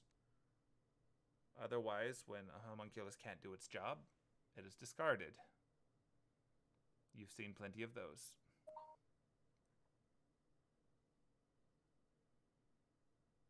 Okay, so here's the... There's no one around to discard you, though, right? Not at present. Then why couldn't you just live your life?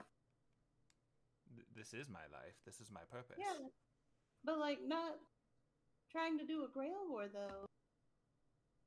Not trying to do the thing with the souls. So It just...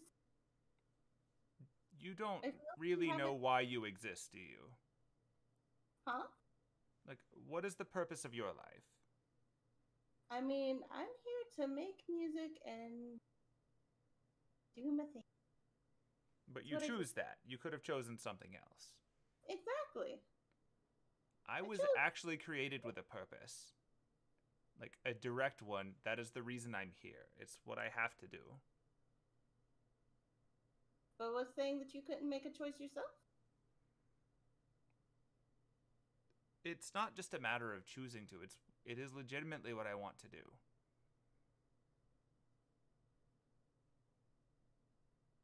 Kind of buries your face back in her cup again. It's like, ugh.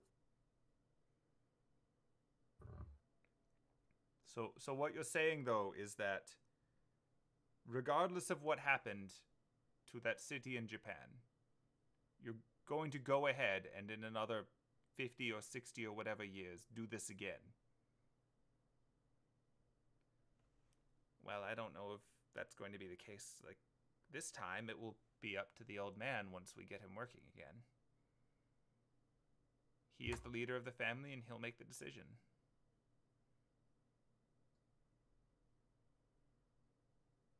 Okay, but what if he weren't old? I don't understand. I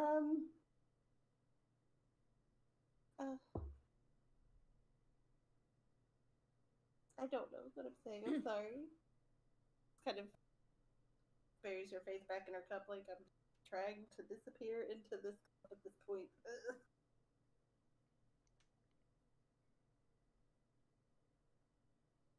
So if the old man doesn't decide to do a Grail War and to pursue this through another means, you would be okay with that? Well, I would be okay with whatever he decides to do, but I don't think you understand exactly. The Grail War is his reason to exist too. Specifically the Grail War.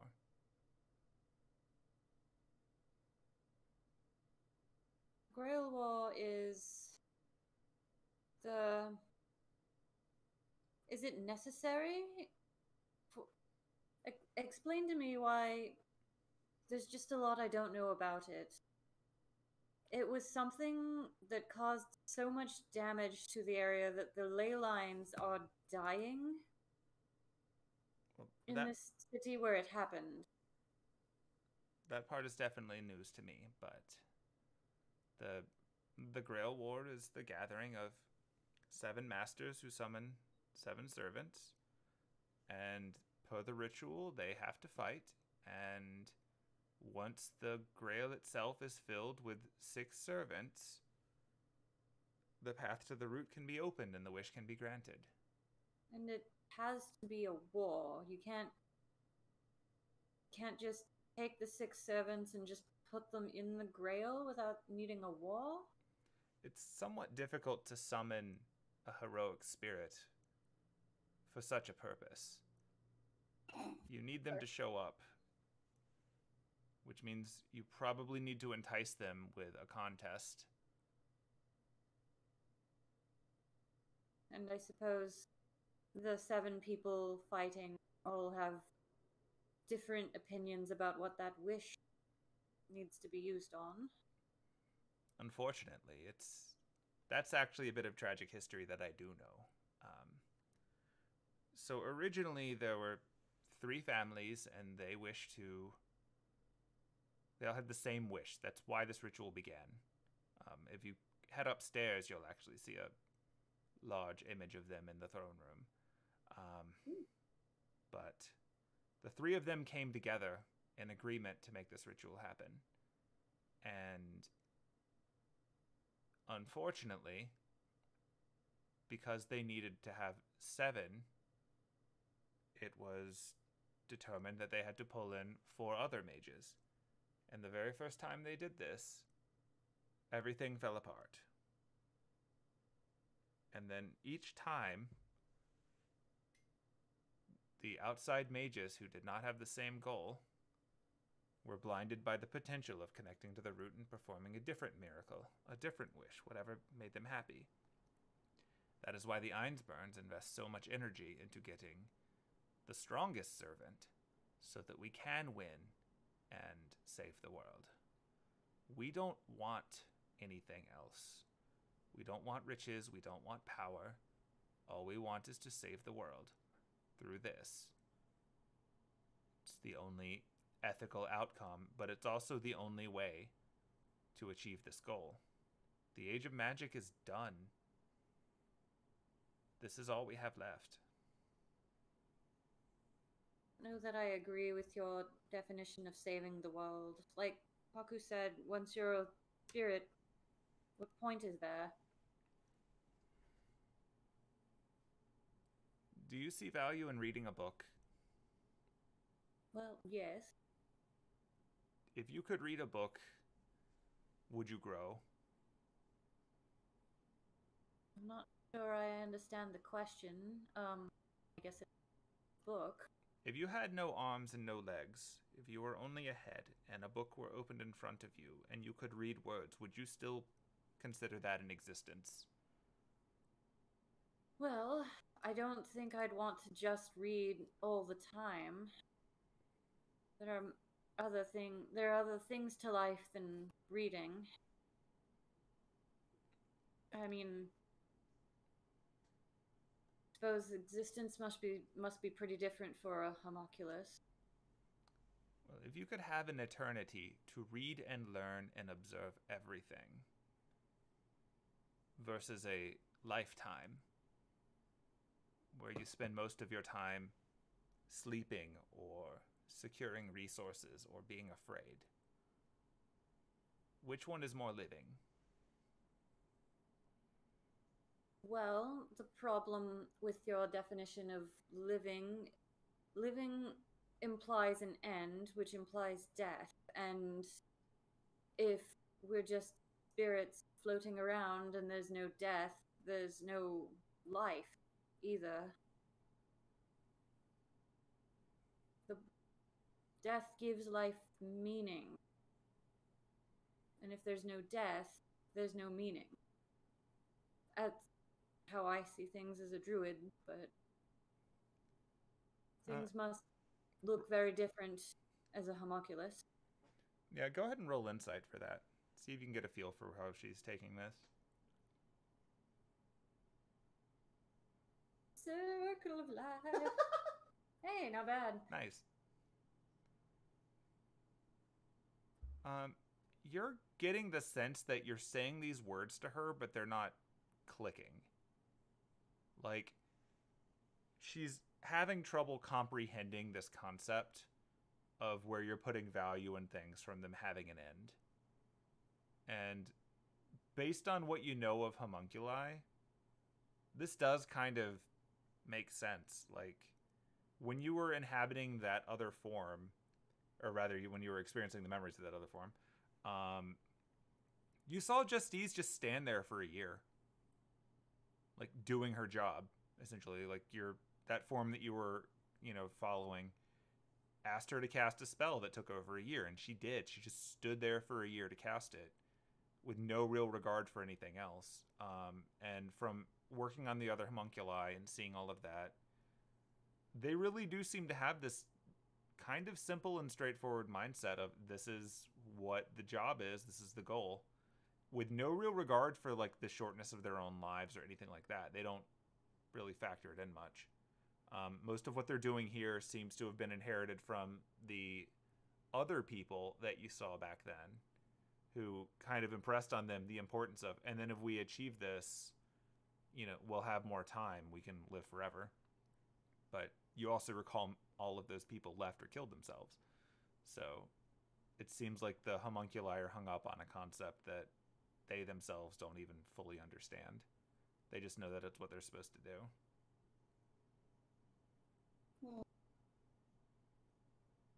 Well, I believe I can understand how things fell apart in those Grail Wars. Who wants more tea? I do. Yes, Okay. please. Another round of tea. Penelope buries her face in the cup again, just like, Well, I've had 3 cups. I need 10 more. you need to sleep eventually.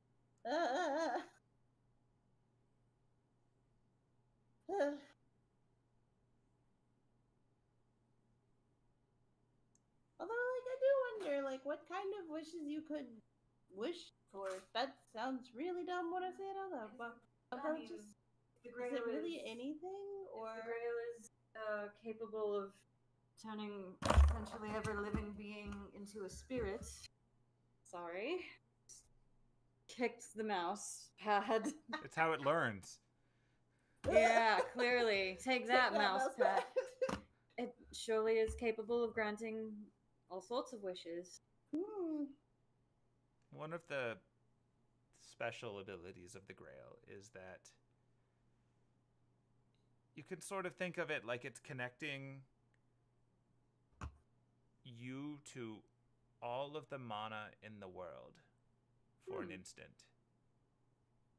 Most of what we do in the age of man, as they so derogatorily refer to it as, most of what they can do now is limited by how much mana a person and their magic circuits can handle. But when you're connected to the root, when you're connected to the source of all existence, anything that could be done with an infinite amount of energy, or could be built over an infinite amount of time, could be done. Huh.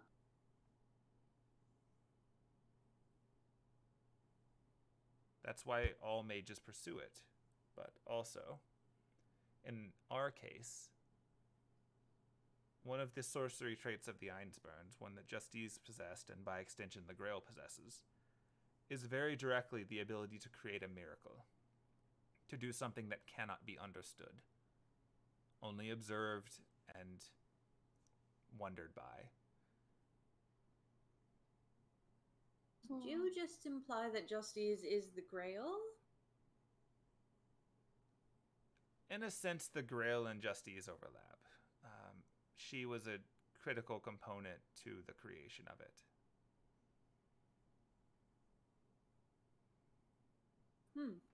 I'm not fully versed in how that came to be. That you would definitely have to ask the original, but it is known from what I learned when I was preparing as a backup that should I interface with the Grail, I will see her.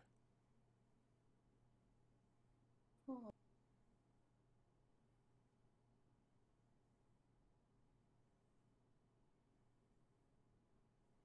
Of course, if it's currently in Fuyuki, and Fuyuki is in a bad state, that's several things that will have to be solved for. And I suppose there's no need in us worrying about it if, like you said, it happens every 50 or 60 years. Usually. The last one was 10 years ago, though, so that was unusual.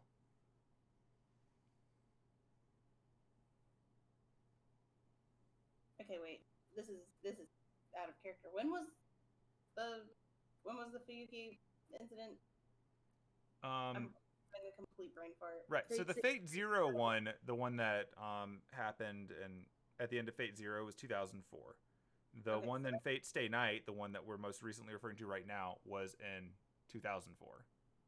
So 1994 for the previous one, 2004 for this one. It's currently 2005. Okay, so they were 10 years. That's yeah, they were 10 years apart. Sorry. That's weird though. Why were they so close together? The fourth one ended prematurely, which meant that most of the mana that was stored up for it was still available. Ooh. Now, we don't know what happened last year, but it's possible that, assuming whatever the outcome of that war was, if the mana is still there, and more is available once the ley lines are restored, then it could begin again. But as Kwaku mentioned, the fourth one resulted in great fire. And the fifth one resulted in, well, I don't really understand this tragedy, but it definitely was one, especially if it has scarred the land. Perhaps it's the location after all. That area seems cursed. We've tried it 5 times and it's never worked properly. Is it the only place where this sort of thing happens?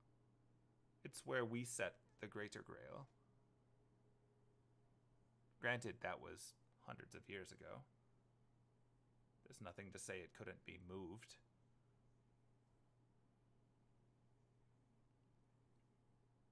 Well, there's nothing to say you could either.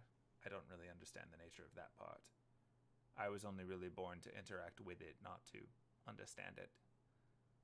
Suppose these are all questions for the golem. Assuming he would answer them, yes. He's gonna. Penelope just like makes a fist and punches her hand like he's gonna. And unless we want to search this castle top from bottom, we need to get some sleep. In the morning, I should be able to use locate object to find it. The core. Yeah. That makes sense. So, where do we sleep exactly? Well, you've got your choices. We've got there's the master bedroom upstairs. It's not in use right now. There are the guest bedrooms. There's actually 2 of them. There's on the 4th floor, there are several honored guest bedrooms. And likewise, you could always go to the royal wing and stay in the royal guest room, Just usually reserved for dignitaries, but not like we see many of those these days. Sounds fancy.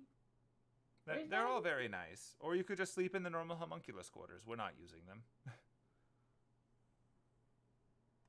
Where did you say the royal wing was? It's over there. And she sort of points off in the direction that, if you recall from outside, the tree was stuck all up in a building on the south side. Ah. That's where that is. Ooh. Hmm. That's where the last guest was. That was where Lady Edelfelt stayed on her last stay. It's a nice place. It's very large. Give or take bits of tree likely sticking into it right now. At the very least, it probably the bed probably won't crumble into dust as soon as you touch it. That's true. Well, I also don't like the idea of like evil tree poking to it, so I'd probably just go. You know what? Calling it now. I'm gonna sleep in the master bedroom. Everyone else can fight me. Fully intend on sleeping outside. Damn it! Why do you want to sleep in the? Why do you want to sleep outside? The sky is very nice here. You can see every star. There are beds. Who can sleep in a bed? Yes, but I can't sleep under the stars if I'm in a bed. That's quitter talk. So I take a bed outside. Oh no. Admittedly, with the current state of the royal wing, you might still be able to see the stars from a bed. That tree hit it pretty hard. It's got a very good point. Suppose I could go take a look. At the very least, you could see if the piano is still intact. Wait, there's a piano?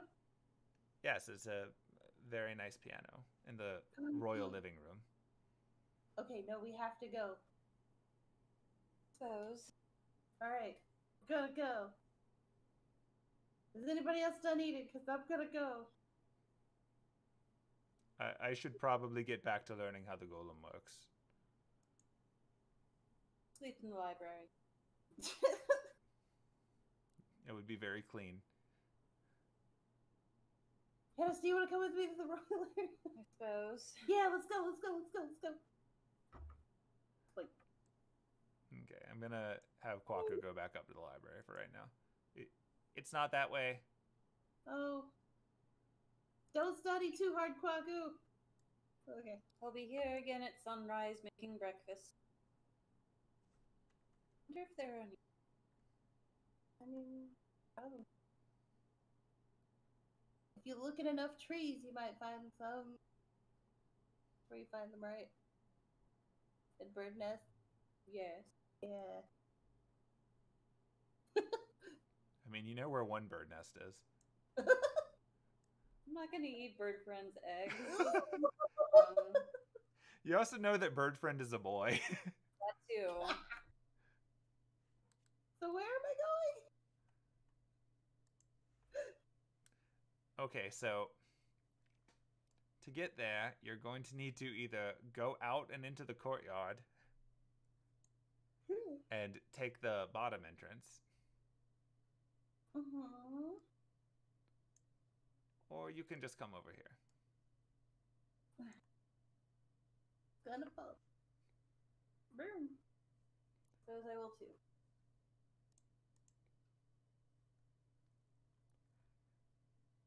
Okay, so it's not shown on the map, but I'm just going to say that this is here because otherwise it's dumb.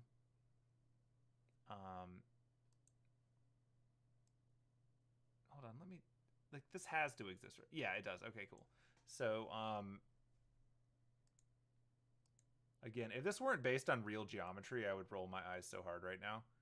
But I know this can physically exist in real space, so we're going to do this.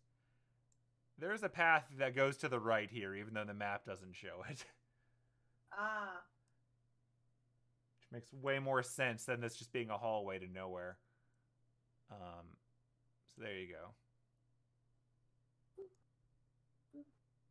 Fair bit of plant roots, but should be able to get through that. All right. Where'd you go? Oh, there you are. And I'm just going to draw this one on here for you for reference to give you some context. Assume that Echo is walking with you and that I'm not just repeatedly dragging your token.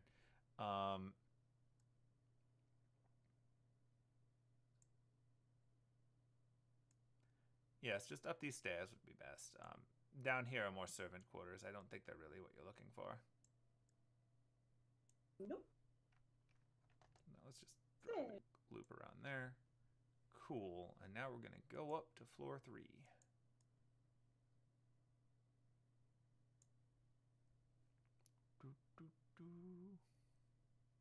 In before we just never visit the 4th floor. You don't have to. It's up to you. Not necessarily cool stuff on the 4th floor. It could just be the boring floor. Could just be the boring floor.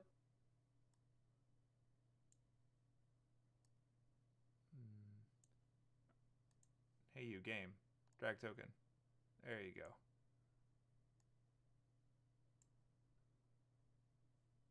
Hey, Penelope, go to that floor.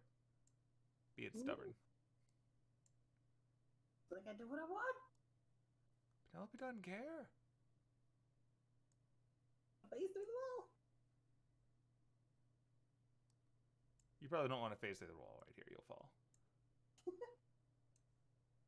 Alright. And Echo, you get up there too. Alright. I don't know if I've already shared floor 3 with you, so I'm just going to do it again.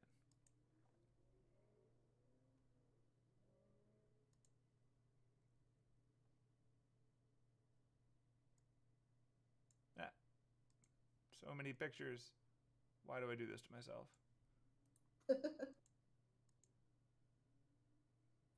I'm going to reveal it. Don't worry. Kind of looking forward to when you're not in a building map and I can just draw those big swaths like I did outside. Yeah.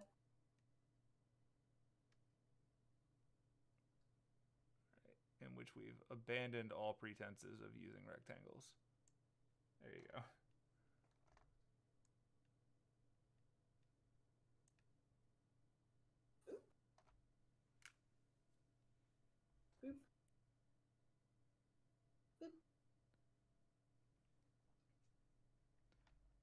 All right, this is the main entrance area. If you go up the stairs a little more, you'll get to the bedroom, but since you mentioned the piano, here's the living room.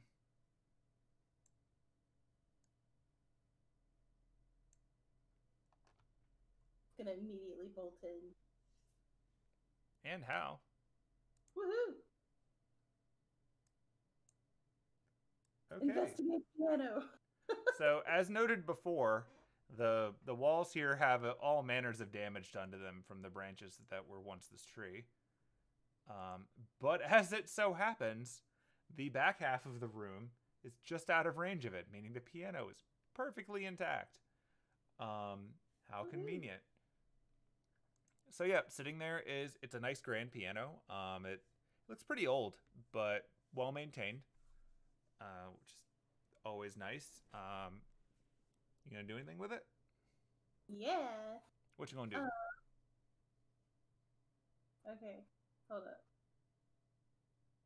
Okay, is Anna still slightly wounded? No. Damn it. Well, okay. I punch Anise. Okay, is she slightly wounded now? I just got punched by God.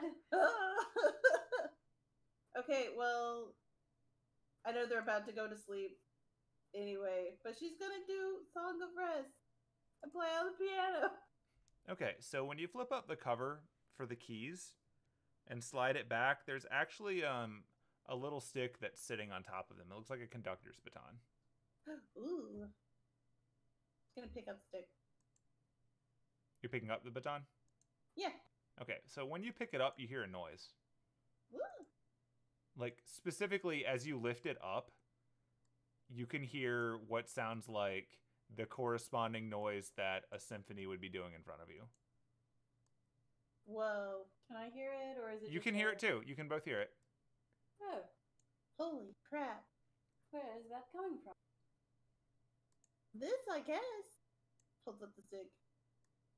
Dun, ba-dum. Oh my god. It's like if you were to close your eyes in front of an orchestra and you were to wave it, the corresponding noises happen in that direction. Oh my god. Cool. Just gonna wave it around a little bit. Okay, well, so as you're waving it around, are you trying to like actually conduct an orchestra, or are you just making noises? Just kind of like, you know how like when you see little kids pretend to be conductors, Mm-hmm. they're just kind of like fakey waving it around like that. Okay, To not try to like actually conduct. that's fair. Yeah. So you get a variety of noises as you do this. As you point in one direction, you can hear, sort of like the brass section kicking in, and as soon as you wave it off in another direction, the brass continues at the last thing you gave it, and the woodwinds kick in. So yeah, like it doesn't sound like music exactly, but you definitely hear noises. This is really cool. I don't know what it does, but this is or like what it, this is just really cool. Just gonna put it like on top of the piano, so she can actually just play on the piano. Okay. And you are welcome to do so. And she's playing on the piano. Performance check. Performance check. Yeah, let's see what are you playing?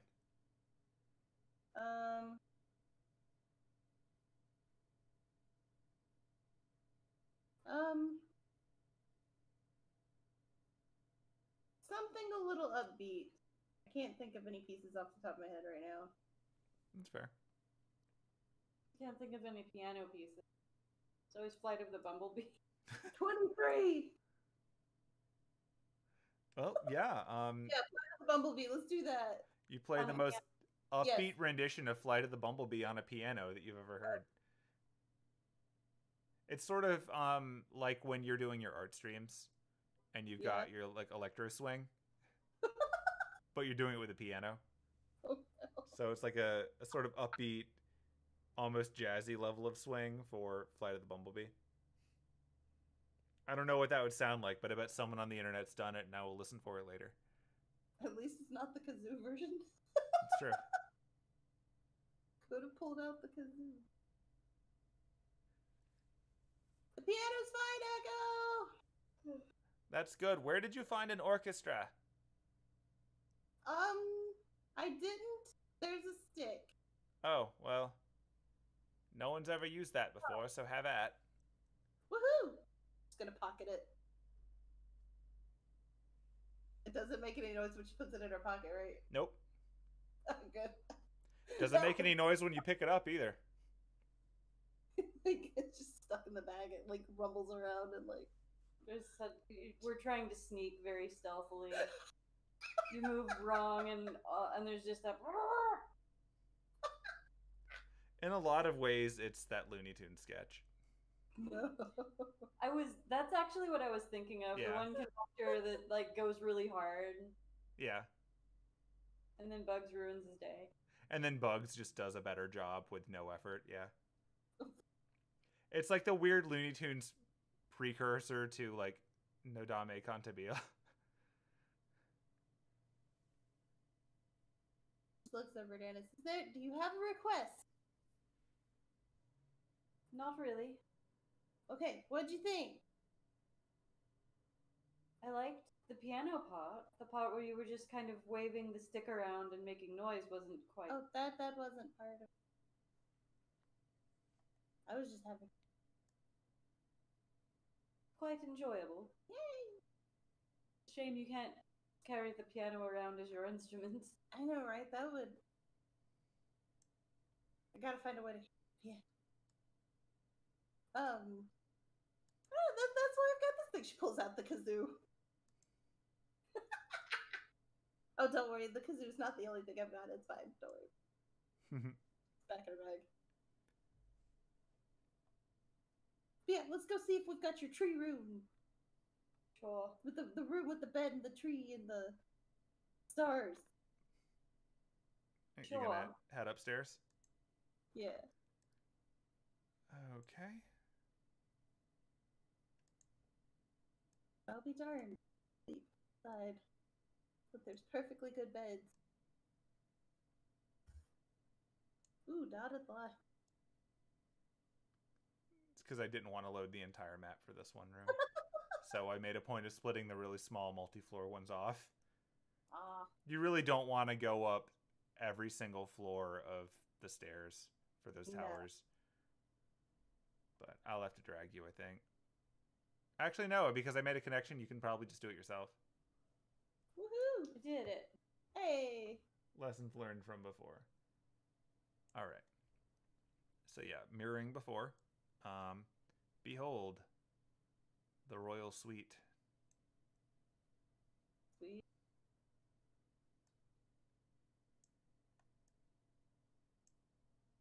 Gonna poke her head in. Hello. Okay, so you're actually above the tree's damage here. Oh. So the room is actually intact.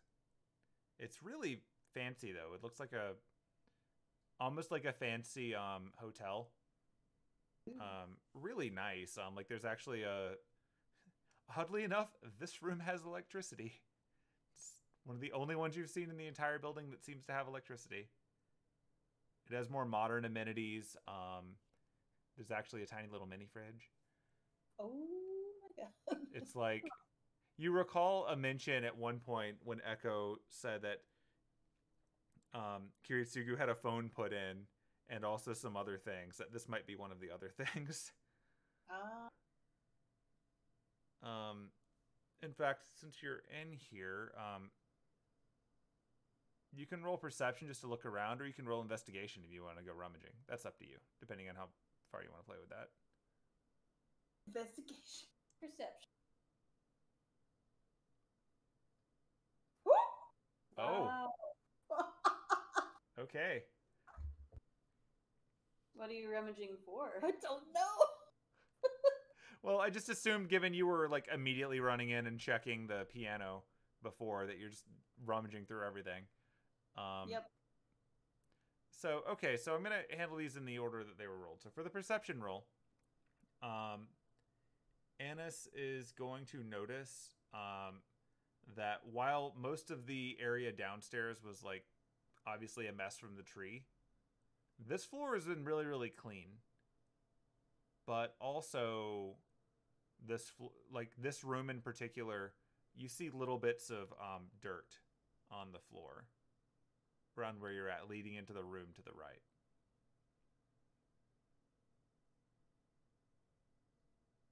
And because you rolled a nat 20 on the Penelope investigation, you find some stuff that was apparently left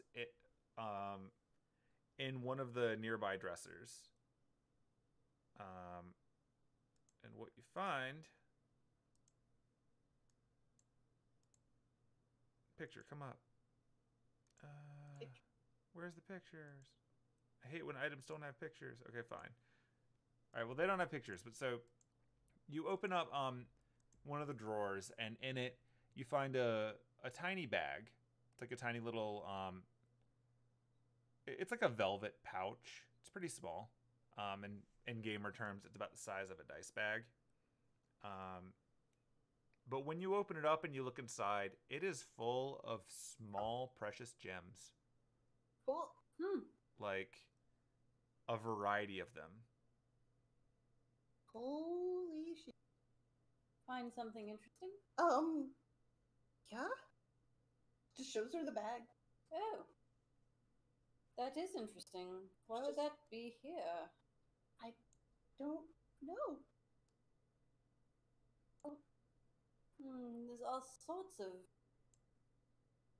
things that could be done with gems, magical things. Or it could just be that the person that stayed here before liked gems. It's like an odd thing to leave behind. Yeah, I agree. Very odd behind. Anise, roll history.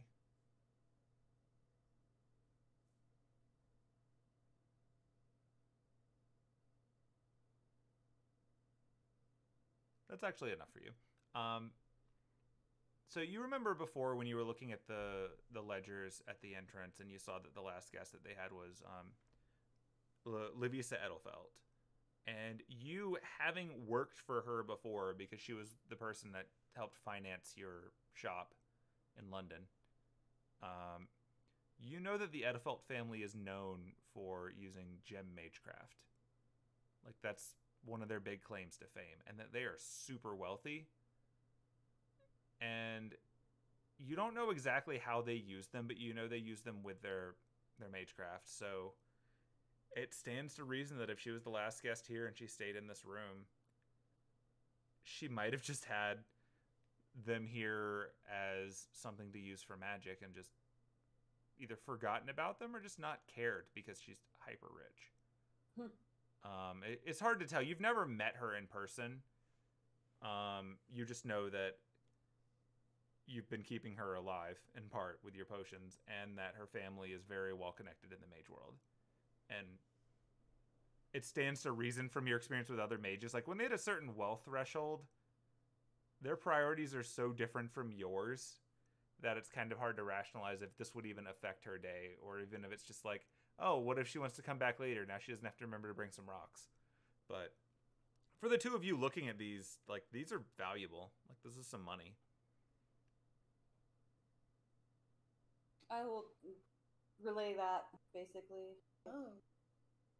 Possible that this was her, where she stayed, and these are obviously precious and extremely valuable for us, but for her it was like pocket change behind, probably.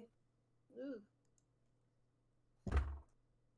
Penelope is like pulling some of the gems out of the bag and like holding them up to inspect them.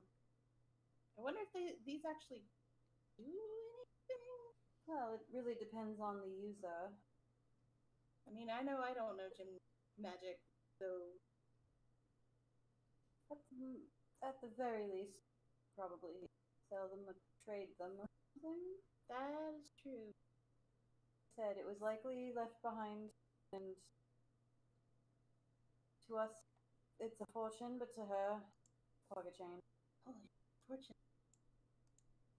Understanding it, but ooh, I feel weird taking this much. Who else is going to need it or use it? So, if you want, we can split it. But yeah, let's split it. I wouldn't feel as weird if we split it. These two a jeweler and have some fine jewelry made. Ooh.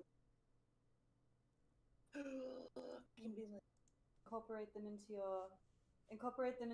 the instrument that you're having Kwaku make. Right. It's gonna be the most badass instrument to ever exist. Evil vampire tree wood with gems embedded. It's honestly the most metal. Okay, cool. All right, it's gonna just put it in her bag. Okay, I'm going to add bag of gems to the party inventory, and you can sort that out. Heck yeah. Wow, the party inventory is huge. We got some grenades. We got some parchment. We got a rifle. Yeah. Some gemstones. Who's carrying all this stuff? You can assign them to people. Like, I'm just adding them to the big list. We'll sort them out back. But when you drag them to your list, I think it does take them off of the big one. Yeah, It does. yeah, it does. So With I all just the put stuff bag of Edelfelt gems, because you're Okay. assuming that's who they are. Gonna jam them in the inventory. And I put the stick that you found in your inventory, Penelope. So Oh, where is it? it's just going to say One wand right now. I don't think it's identified. It's gonna be like Kwaku. It's gonna be like, stop interrupting. Kwaku, this makes noise. What does it do? What is it? What does it do? What is it? Where? We All took right, you to a I magic castle. We expect you to tell us what makes it magic. have all the answers for us. Gosh. All right, I see a door over there, so I'm gonna look at that door. Okay, and that is the door that the dirt you saw before was leading into. Oh. Or specifically that Anna saw before. You were busy finding a fortune.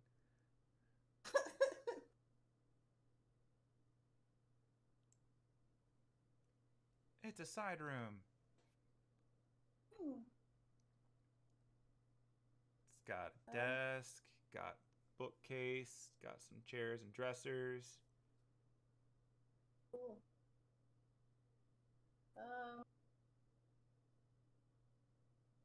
Did Penelope see the dirt too, or is it just Anise that saw it? Just Anna saw it before. Okay. More investigation, I guess. Go for it. Booping around. Okay. So now you can definitely see there's some dirt. There's also, it's a little more obvious in this room. Oh, grody.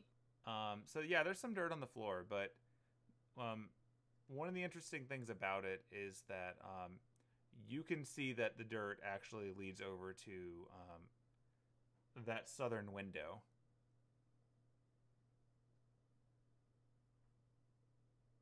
Over to the window. I guess that's the window, right? Yep, that's the window. Gonna look out the window. Okay, looking out the window from this angle, you can see the sort of ruins of that village place that you spent the night in before. Hmm. You can see that rock from here even. Ooh. But you can also, just from looking around here, you can tell that there's definitely like little bits of dirt near the bottom that's like someone was wandering around. But more interestingly, you actually see something that was stuck in the frame of the window when it was last closed. It's a plant. Plant? Yep, it's leafy. Oh dear. Little green leaf. Anise, I found a plant. Okay. So we'll roll any check to see if I.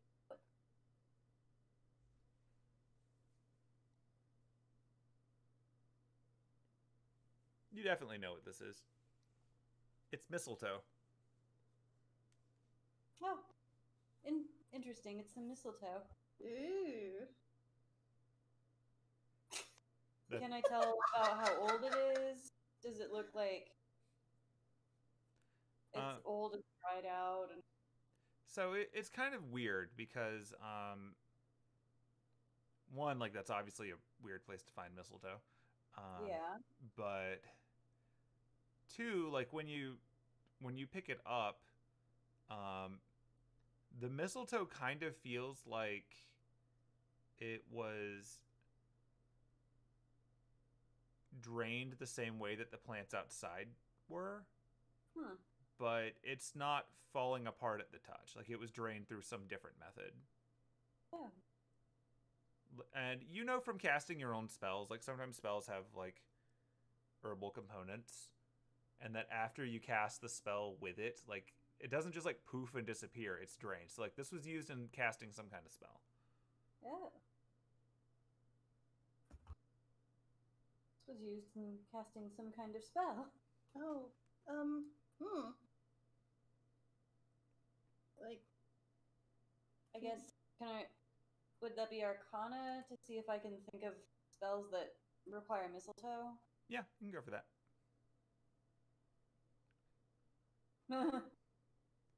well, I'll roll an Arcana. I mean, you both know that it's one of the ingredients in, you know, a variety of arcane or nature spells. Like it's not, like a lot of them don't care too particular about which plant are used for them, so long as it represents, you know, life or living things or whatever. Mistletoe's kind of weird because as a plant, it's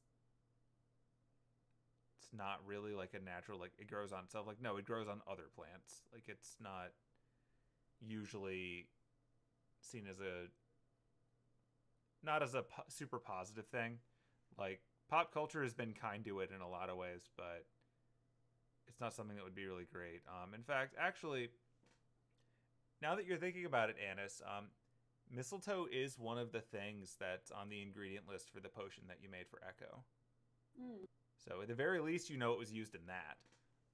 Although when you make a potion with those things, like, it's not like you have a leaf afterwards, so it's not like casting a spell, but they're definitely an ingredient.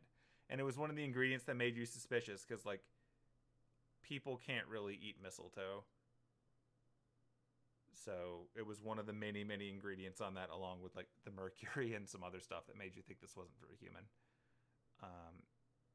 But it kind of reminds you of it. Like, looking at the leaf itself, it sort of reminds you of when you got the very first version of that recipe, the one before you improved it.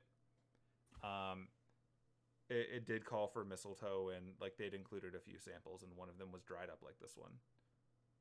Like, it takes a bit of memory stretching, but you do remember it.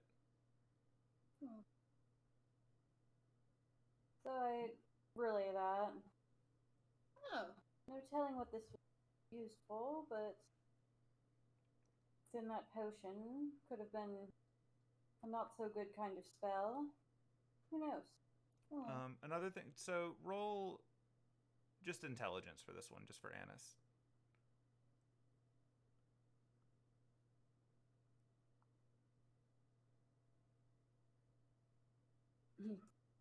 High rolling today.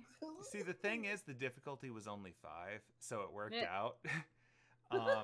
I was rolling to see if you just remembered something that you literally just did like an hour ago. And you do. Yeah. When you were going through all those plants upstairs, there's no mistletoe up there. You didn't see any of it in the garden that you were in or in the grotto. So this came from somewhere else. And also, you haven't seen any, like, in the area around the castle, and you've been in the woods for days. Like, this came from somewhere else. It is peculiar to see here, considering I haven't seen any anywhere in that garden upstairs or on the grounds or even in the forest. Whatever this was for, it was for something very particular, I think. They imported it, whoever it was. The Edelfelts or someone else. Wonder if it has anything to do. Maybe. What was that last word you said? I heard, I wonder if it has anything to do with, and then it cut out. The tree. Oh, gotcha. Well, we can show it to Echo.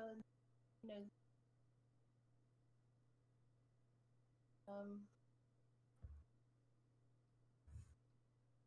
but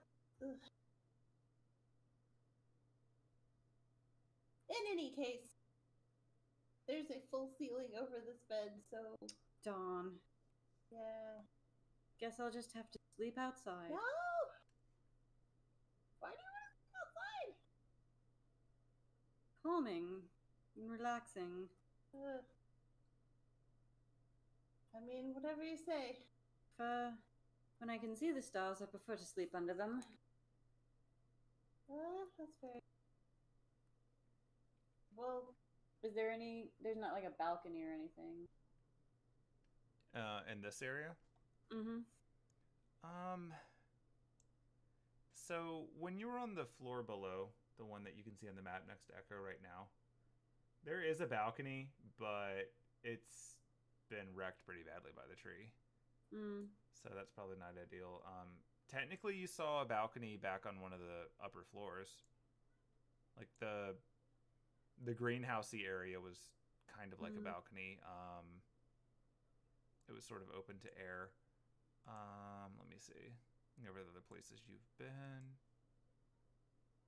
I mean, I suppose I can sleep in a bed. I mean, you don't have to. I just feel like it might be safer. That is a fair point. But I mean, also, you. Woods can be quite dangerous. Oh. In In any case, I think I'm gonna claim that room and pointing to back into the other room with the bed and the electricity and the modern fridge. amenities. You can charge your phone. It's Yeah. amazing. It's a miracle that it's not dead. Yeah. It's got a very, very good battery. Only the best blackberries for Penelope. Technically, you've been using a magic spell to use the light for a while now, too. Oh, God. Anise is poke her head into this room and see what this is. Okay. Beds. More beds. And this room too, just for the fun of it. Just to clear the map. Bathrooms. Yeah. The bathrooms over here. Oh, There's also beds in this room down here. I think I'll sleep here. okay. Cool. If we get attacked, at least I will be nearby. Yeah. Cool. I wonder if this is the bath Echo was talking about. No. No, that was downstairs. Yeah, that's right. I wonder if it's a fancy. She did describe it as large before. Is there a jacuzzi? Cause... Is there a jacuzzi? Will this jacuzzi be up to Annis's standard? Yes. To her high jacuzzi standard. A very high jacuzzi. Only the best for this druid. Oh, gee. Alright, Rumi has stepped away for a second. That's fair. I think this is definitely the pausing point anyway. Yeah. So we've got to sleepy time. Everyone's going to get to rest. She's going to launch herself in bed. And then in the next session, you can continue on the search. But hey, you found a stick. Found a stick. You can actually try to identify it yourself without having to bother Kwaku since you've got time. What would I do for that?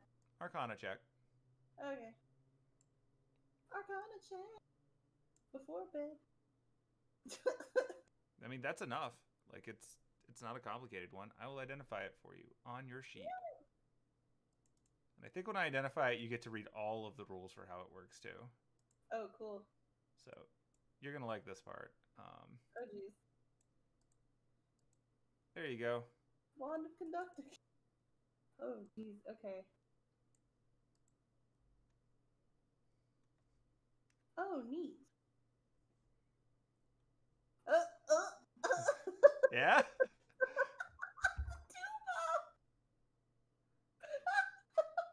Yeah. Oh, no! Oh dear, what did I miss?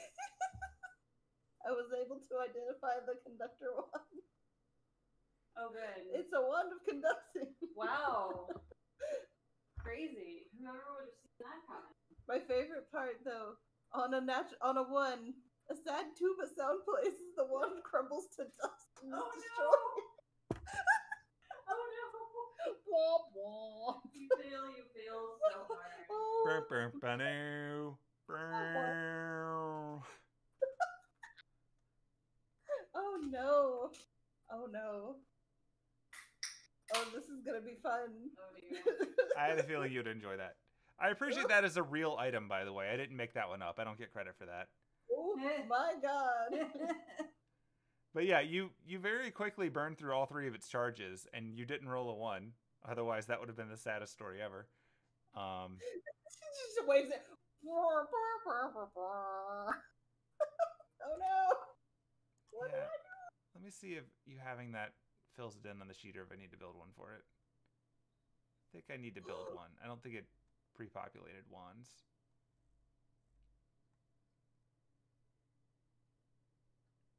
You've got 2 wands, don't you? Yeah, the other one was the magic detection one. Okay. Let me just go ahead and add those now. Before she goes to sleep. Well, it's a knock on the door to Annis's room. Yes. Good night! Good night. Thanks for the food! Oh, no problem. I don't know why she's being so like, oh, I don't want to sleep in a bed. She slept in the inn just fine. Yeah. Well, I think it bothers Penelope. Admittedly, in the inn, it was snowing and you couldn't see the stars anyway. That's true. And the last 2 nights you've been able to sleep under, or I guess the last night you were able to sleep under the stars. Mm-hmm. And that was only kind of haunted. Slightly haunted. Look out for ghosts. I don't think we'll have that problem. Okay, well, good night. Good night. Go back to flop on the bed. Be like, ugh. I miss my pajamas. Ugh. You could have probably rummaged for some of Ilya's pajamas. Can we just say that she did? So that Sure, you went through her clothes. If you want to say you're wearing Ilya pajamas, you can. They did an entire anime about this. Have at. Then fine. She stole Ilya's pajamas. It's fine. And now she's wearing. She's just like, I just acquired an entire new wardrobe. It's fine. Anise is very used to just sleeping in what she was adventuring. Just runs back, knocks on the door. Did I show you these cute pajamas? I'm sleeping. That's a very weird noise to make if you're sleeping. That's the sound I make when I'm asleep. Oh. Okay. Runs back into the room. And then flops face first onto the bed and just... Oh wait, hold on. Here we go. Oh no! What did you do? That was the dice roll to see if she snores again. Well, your ways are known.